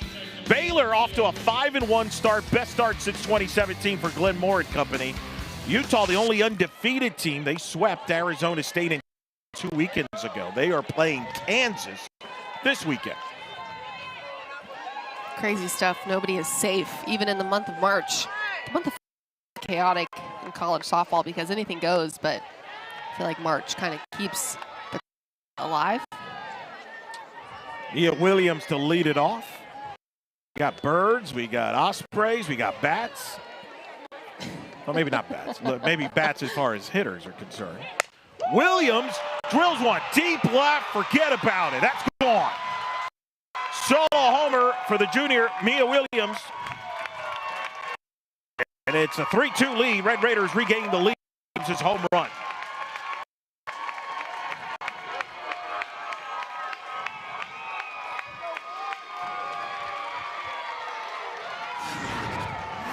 Texas Tech offense can be so dangerous. Just gonna capitalize on a missed pitch. That one built high right over the middle of the plate. Mia Williams is such a great hitter.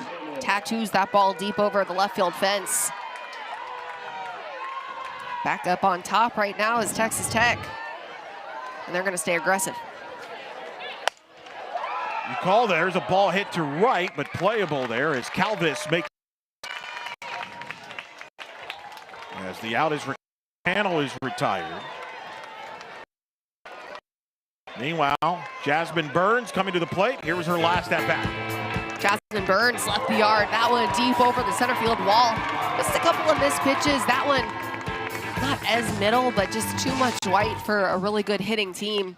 You know that your work off the plate right now if you're Vega. This offense is super aggressive, able to barrel stuff up. Coach Glasgow said that they work on a lot is hitting bad pitches sometimes and figuring out how to hit them well. He said it might not always be the home run with something off the plate, but hey, we're going to still battle. And that's why they've had so much success. When they're behind in counts and 2-strike counts, doesn't matter. They've got no fear. A ball and a strike. Burns reaches for it, fouls it off to left field. The count is 1-2. And also, if you take the 2 defensive errors off the board for UCF, I think that it's a different ball game, unfortunately, right now for them, because that first run, ultimately back in the second, scored on a mishandled ball in the infield. And that's where playing is going to be a game changer throughout the rest of the series for both teams. 2 balls and 2 strikes.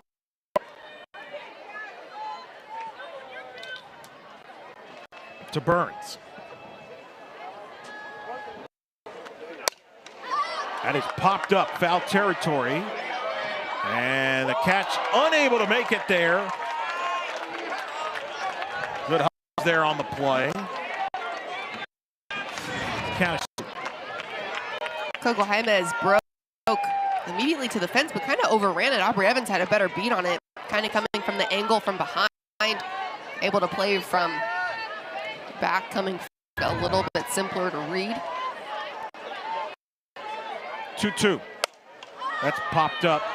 Going to be foul. Griffin out of her reach. Jada, you know that spot very well from your playing days here at third base. What'd you see on that play and that foul ball? Yes, coming back on that, Aubrey called her off, and I think Aubrey just overall on that play. How hard is that, though, as an infielder? For a third baseman, it's hard. You have to run back, and you also have to make sure you're not tripping over the bag, so it was definitely easier for the shortstop to come over and get that play. 2-2's fouled off. What I love about this is any ball hit to the right side, I got a first baseman, two-time All-American who has seen it all, and then if a ball's hit to the left side, I just ask the All-American what happens. We'll give you what we know. How about that? You both know plenty. 2-2. Line to third. Knocked down by Jaime, so have time to throw to first, and she does to get the out. 2 gone here in the 6th. Somebody in the dugout said it best. Wow, that ball hit so sharp. Jaimez gets the glove up just in time, kind of fumbles it there on the palm, but recovers nicely, fires over to first base. Had so much time because of how hard that ball was hit. Really good defense. She's stepped up really nicely the last couple of weeks, has played a great third base, has been super heads up, getting her glove on a lot of stuff that I don't even think I'd blink at. Ball 1, Jada, that's why they call it the hot corner, right? Yes, balls come fast over there at third base. You got to be prepared. 0 for 2 tonight. It's in the dirt. Anything there you see how much Coco could do? She did everything right. Knocked the ball down and made the throw to. Yes, it was 2 strikes on that, so she was playing behind the bag, so she had a little extra time to react to that, but she did exactly what she needed to do on that play to get the out for her pitcher. That's missed outside course. Coco playing third base this year, was moving over from second with Humphreys second, which has really helped. As I mentioned, going into this game, Sierra Humphreys, the #1 second baseman in the country in runs prevention, an advanced metric that we don't know how that works. But she's a +7 as a second baseman defensively, which basically means she's saving what a normal second baseman would have had. Or Humphreys.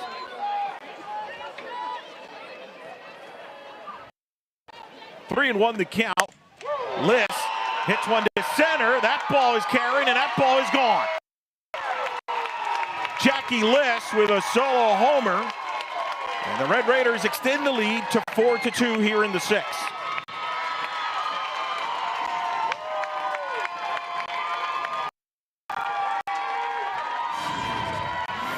Texas Tech again with the long ball. That one missed right over the heart of the plate. Belt high, definitely one as a hitter you want to take full advantage of. Gets the hands extended nicely, big part of the park. Doesn't miss. So Liss, the transfer from Southern Illinois, with the home run. A lot of power in this lineup. Spearman at the plate, of course, very active in the portal, adding players. Certainly was a polarizing offseason.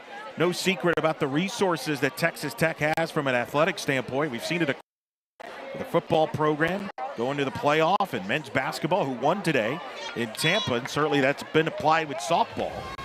As Alex is, they were able to pick up some marquee names. Well, you look at the solid transfers that have come and made an immediate impact. Caitlin Terry, Taylor Panel, Jasmine Burns, Mia Williams, all have been fantastic for the Red Raiders. Immediate contributors to this team, whether offensive, defensive, doesn't matter. Their success on the field has been a game changer. Kind of last year's lineup and Haley Toney and some others that were now in the bottom part of this order, they were big contributors last year in the top of the order, and just kind of the shift, the difference in lineup. And Coach Glasgow said last year, I thought we were a team to make it to Oklahoma City, but this year, I feel really confident that we're a team that knows how to win in Oklahoma City. And there's a difference in that, and a lot of that is portal and the depth that they've added. 2-1 missed here. They, of course, got to a game 3 against the Texas Longhorns, and the Longhorns just kind of wore them out in that champ series. Nyjah had to throw basically every pitch in that World Series and in the postseason for that. If that's missed high ball, they've addressed that with the depth, but they're still getting to know each other. Coach Glasgow's still putting them together as a result. It's hard because you're taking the best players at different colleges and their programs and then trying to get them to gel on one team. And it's like an all-star team and what they're trying to do, and to get everybody to work together on the it's tough. And so their ability to win on the field says a lot about what they're able to accomplish that they have built. Thing that helps Jerry, though, he's been a travel ball head coach and a pro head coach, which a lot of times you've got to be able to grab a lot of talent and make him. I think that's been one of his biggest assets, probably experience, is he's learned how to manage a lot of really talented players and teams. And with that comes ego and comes trying to navigate how to have those hard conversations, get everybody when their role looks different. The ground ball to short. Evans will go to second. They get the force out to end the inning. Texas Tech gets 2 solo homers with Mia Williams and Jackie Liss. The big swings from Texas Tech proves to be the difference maker. Up 2, Mia Williams, Jackie Liss getting the job done.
These 2 acute patooties, the one on the left, his name is Brownie, and the one on the right, this is Oreo. Sounds like a fantastic dessert. Jada, I feel like you know these pooches really well. Yes, I do. My 2 little sons, it's me and my boyfriend's dogs, but they're cute. Both Chihuahuas. Brownie's 3 years old and Oreo just turned 1. Dare I say they're super yummy? I don't know. Right, and really small, so you can enjoy and not feel anything behind it. Oh, we got a live pooch.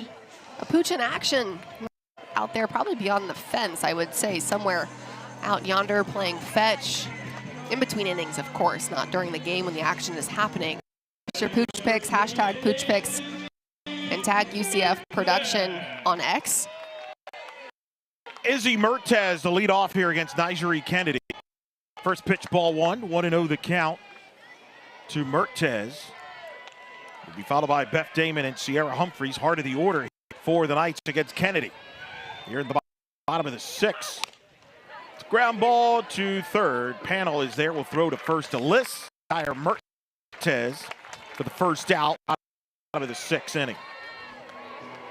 So Panel, who is the #1 third base recruit coming out of high school, making the play. Gonna bring up Beck, RBI double back in the bottom of the 4th. They got the Knights on the board for Oklahoma. Swings at the first pitch, found it's 0-1. So just what I need now here. I'm double teamed now on Pooch Love here overall. Eric, I think most of the work on that one. Sorry. Fair. Agree. Jada, if you didn't know, Eric isn't a dog guy. We're trying to make him a dog guy, but he's not the biggest. Oh, really? I'm more of a cat person, in fairness. I had cats. She said, ooh. Yeah, not a fan. Not a fan. I know. She can't relate. See, Jada ain't gonna hold back. Alex holds back her judgment on me. Alex, Jada ain't. There's another. I mean, come on, the Pooch picture. Are you kidding me? The long hair, adorable. Damn. My sister is the one in the family that's the dog lover there and has dogs. Yeah, so that's the key there. 2 balls and a strike. Beth Damon at the plate here against Kennedy.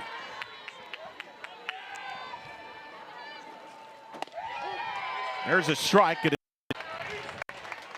And one of the luxuries that Nigeri Kennedy will have here in her campaign is this offense.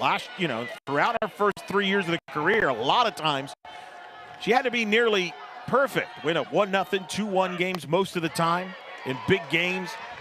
They feel this will take some of the pressure off of her. A brilliant career. National Player of the Year in 2024. 3 finalists last year. Was the Big 12 Pitcher of the Year last year. 2 times in a row she's won the NCAA Pitcher of the Year award. It was the D1 softball Pitcher of the Year winner a year ago. That's a lot of awards. Pretty good, right? Fantastic career so far. Comes into this ball game with 85 wins, 965 strikeouts. As Damon drills one to deep left, forget about it. Goodbye, home run. Back delivers. 10th home run of the year for Beck. Gets the Knights 1 run closer, 4-3.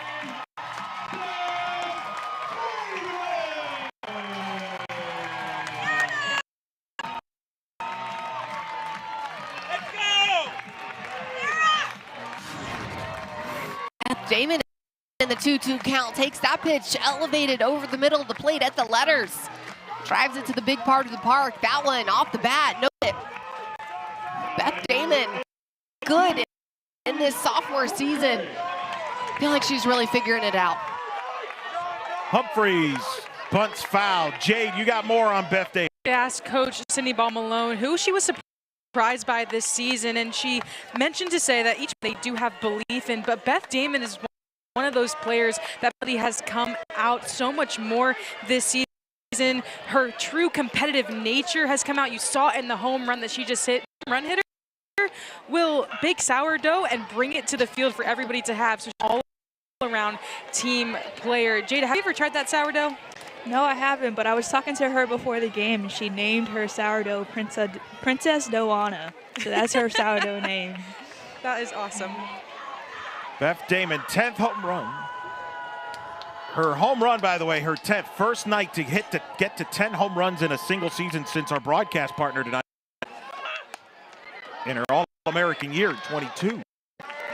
And it also moves her into 8th place all-time in UCF softball history with 18 career home runs for Beth Damon just in her second year.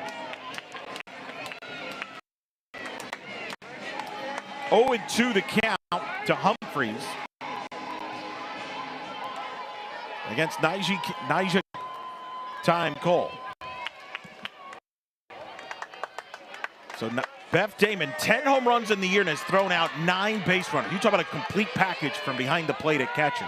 She's been so much more comfortable, like you said. Has become aggressive, really coming into her own. Nyjah Kennedy with the big pitch, the changeup, and that's why she's so deadly out there. She's going to come 69-71 up, and then going to flip the off speed there. Really good stuff, good combo, tough combo. Coach Ball-Malone's going to make a move here, re-enter Kendall Yarnell. While we have a chance, Jada, you caught a decent amount during your career here, and you run producer. Talk about the challenges as a catcher, what Beth is doing, being a run producer, but also being a weapon as a defensive catcher. Yes, I give props to the Beth to be able to manage 9 pitchers that's on the pitching staff. That's all, and to know what they need in the game, it's definitely important, but also not just behind the plate, but what she's doing in the box. She just feels very comfortable, and she's just been really, it's only her sophomore year, so I'm excited to see what she's doing in the rest of her career here. And I'm just it's been a pleasure of seeing her and develop as a sophomore. Yeah, both of you have told me the thing you like about catching is you know where the strike zone is, and it helps you as a hitter. Mm-hmm. Yes, it does. You know what the umpire is calling. Especially if it's a home advantage, you kind of know that. Yarnell swings at the first pitch, fouls it off. And the count is 0-1 to Kendall Yarnell, hitting here with no one on, 2 outs. Jada, you played with Naija on the national team in Japan. What was it like to know Naija? A lot of energy, even outside of off the softball field, a lot of energy. But she's a great person, and it kind of shows with all the awards that she. The Hondo Award that she's won is not just as a softball player, but a person outside of the game. So it's been a pleasure knowing her and seeing her evolve and what she's done for softball with a big NIL deal as well, 2 years back to back. That has incredible weapons like that in her repertoire, like that last pitch. And she does right there. She gets the strikeout to end the inning. Knight's on thanks to Beth Damon. Beth Damon puts UCF back within 1. The big swing, that one leaving the yard, no doubt about it. Damon's fired up, just tacking on to her successful sophomore campaign. UCF down 1, headed into the 7th.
From Texas Tech, Caitlin, of course, Taylor, Jasmine Burns, and Williams, part of this edition of this transfer portal class for the Red Raiders.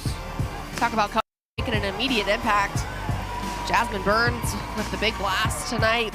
Mia Williams, Jackie Liss. I mean, just the list on big swings, but the transfer coming in, packing a punch, having an immediate contribution to a very.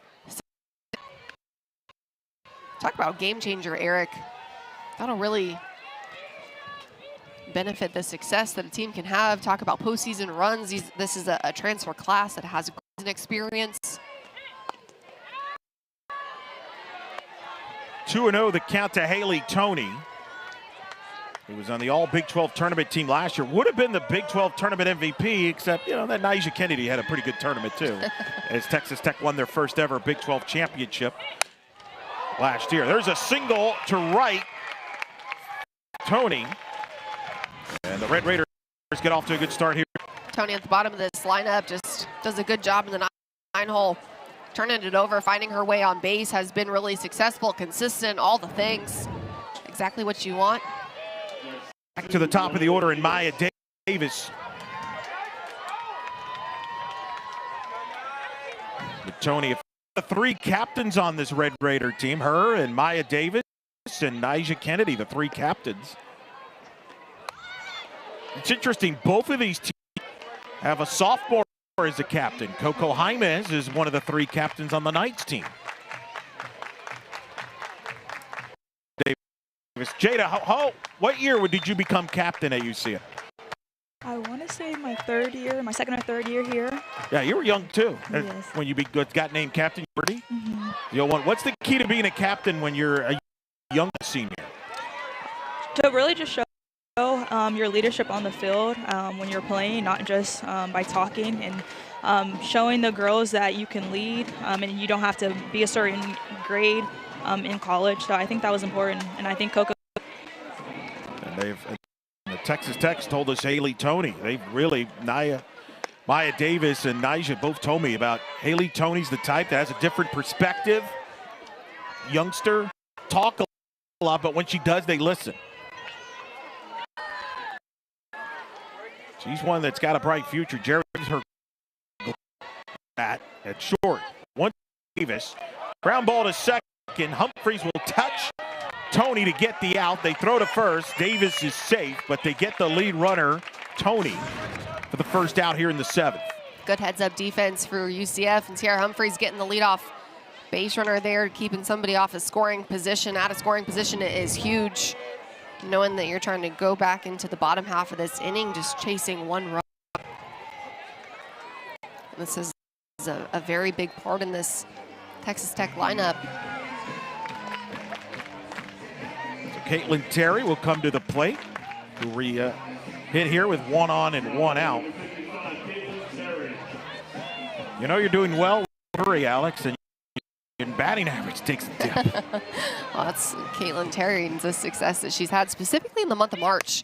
Hitting over 600, the last has really been heating up in the last 10 to 15 games. Seeing the ball well, all the power coming in those games as well. Went through the whole month of February, didn't leave the yard, has hit 5 home last 2.5 weeks. Terry takes for a ball. Ayala Durant, by the way, the freshman field defensively here in the 7th for the Knights. 1 on 1 out here. Texas Tech with a 4-3 lead in the 7th in game 1 of this 3-game series. That's fouled off. Game 2 tomorrow. Note the time, 5 Eastern. Sunday, game 3 of the finale at noon Eastern. We'll have it for you all here on ESPN+.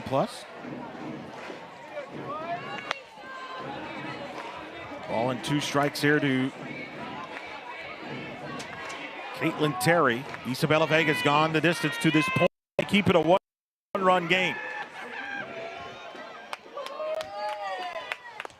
Did Terry go? They say no. Did not. It's 2.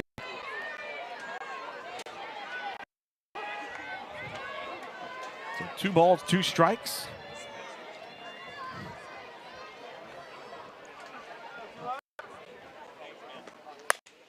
And Terry lines it, and that'll be a hit. A single for Terry, her second hit for Caitlin Terry. And 2 on 1 out. When I think of Caitlin Terry, I think of consistency and just driving the ball right back up the middle, keeps it simple, good barrel through the zone.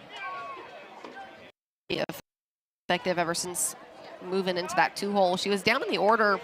Coach Glasgow was like, I just feel like on paper she's hitting way too good to keep her in the bottom part of the order, even though I feel like she's really comfortable there. So I moved her up, and she's found her zone and her groove even more.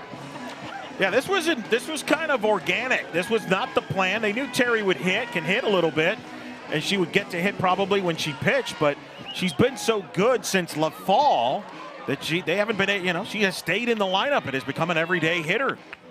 That's really the goal of any athlete, just to do so well that you make it impossible for coach to take you out. That's what all of them do. Williams takes the ball, 1-0 the count. Of course, Caitlin Terry's mom was a standout player, catcher at Florida State.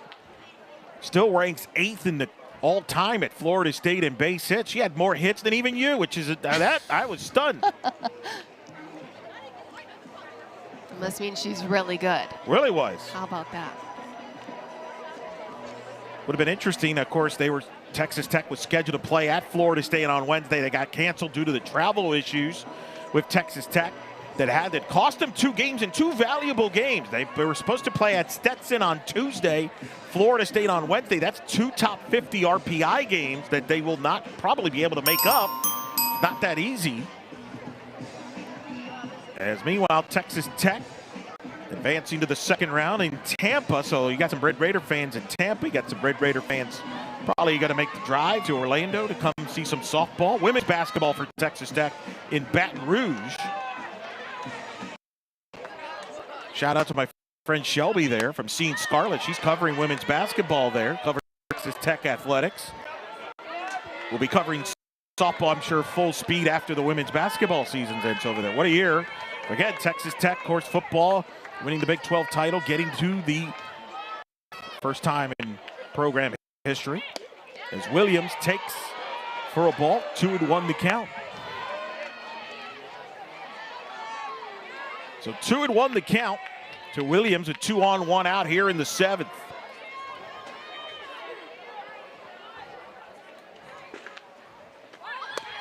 Runners go, the throw to third. Evans with the tag is in time, out.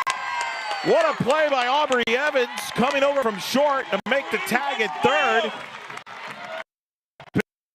Base runner out for the second out of the inning.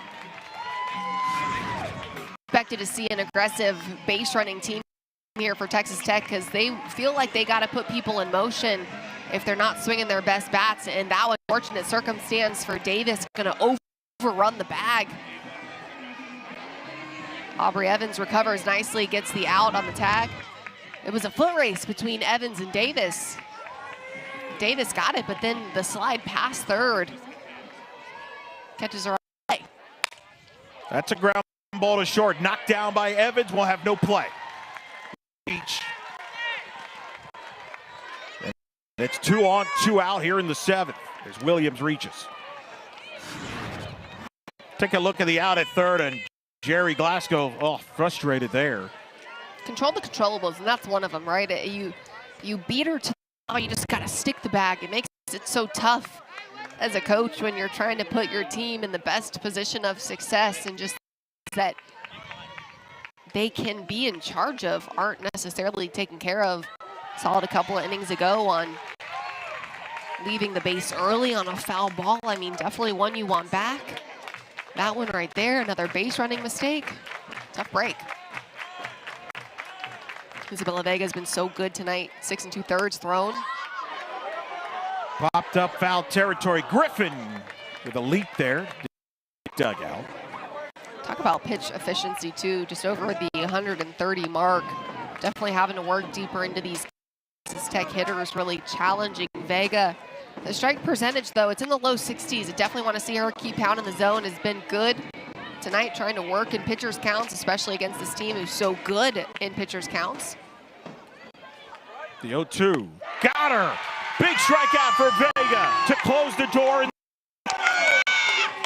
We head to the 7th.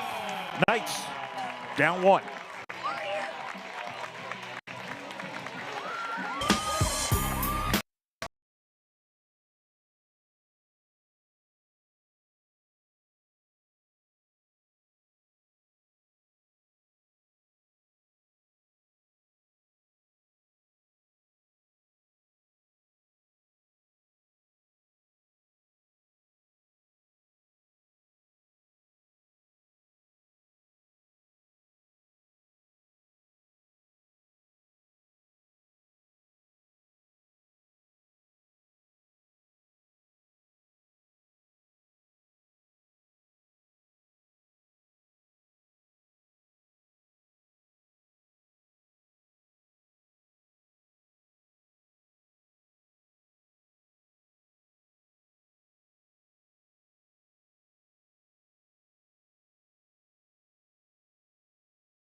6 innings of work so far.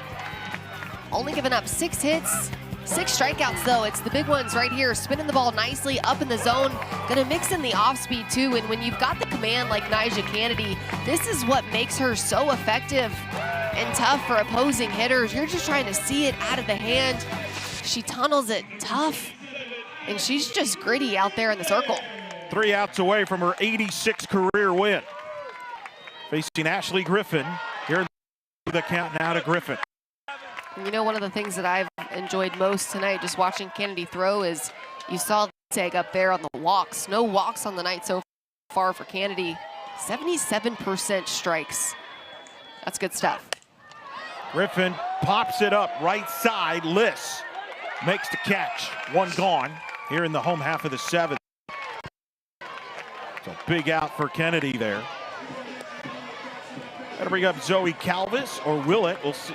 Nope, they're going to bring Destiny Washington, excuse me. He's got a pinch hit here to hit here in this spot for the Zoe Calvis.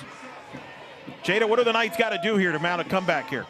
With only 2 outs left to work with, they have to stick to their plan, and we need base running. They need base runners right now, and that's what they need. So Destiny coming up in this situation, she just needs to get on and pass the bat to the next hitter, and then everyone just pass the bat, and we get these runs.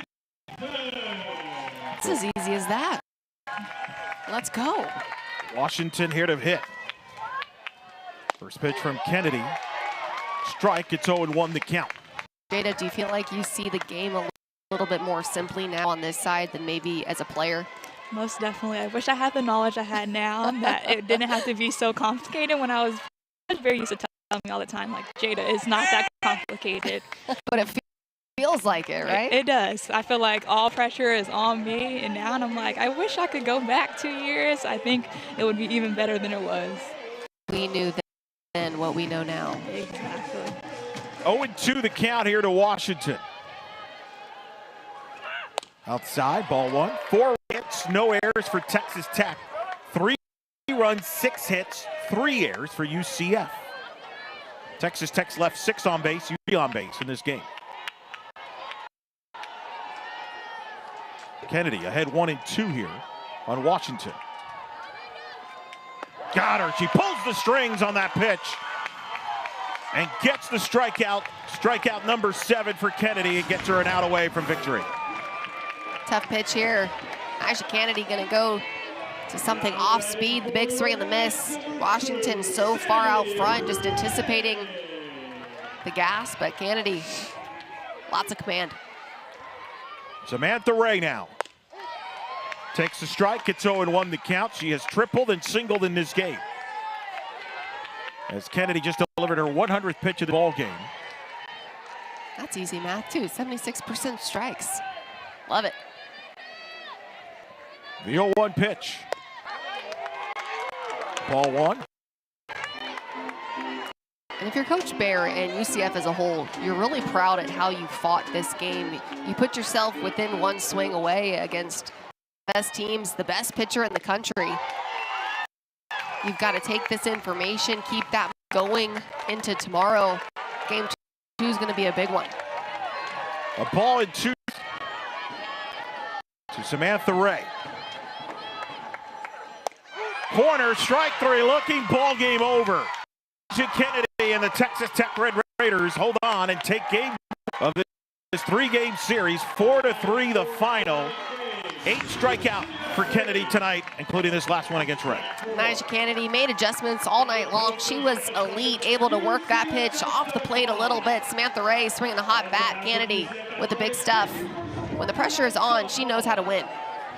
Texas Tech improves to 28-2 on the year, 6-1 in the Big 12. Knights dropped to 24-8, 3-4 in the Big 12. But boy, this was a well-played ball game from both sides. I thought UCF had a lot of positives, opportunities. Texas Tech 3 solo homers, the difference. But I think for UCF, a lot of positive. They were right there with one of the best teams in the country. Absolutely, a lot of positive information to take with you on both sides of the field. But I also think if you're looking at the defense, maybe trying to step up, be a little bit more communicative early in the UCF doesn't feel like they've got a chance. If you're UCF, you got to ball a little bit better. The errors, 3 on the board tonight. That's what stands out to me the most, but both teams looking to respond tomorrow. Jada? Yes, if I was the UCF Knights team right now, and I would kind of just look at the defensive plays that kind of scored those runs, take one of the two of those plays, then it's a 3-3 game. So really just momentum for the next the second and third game in this series, and knowing that they competed against Nigeria and continue to come back tomorrow and play a different ball game. Thank you, Jada. Wonderful night of softball here. The Texas Tech with the victory 4-3. Frustrated producing and directing with Major Howell and a great crew behind the scenes. Jade Barquette down on the sideline for Moody and Alex Powers. Eric Lopez saying so long from Orlando. Where Texas Tech, number 3 ranked team of the country, edging out number 25, UCF 4-3. All games airing on ESPN networks are streaming live and archived on the ESPN app. This has been a presentation of ESPN. Good night from Orlando. We'll talk to you on Saturday.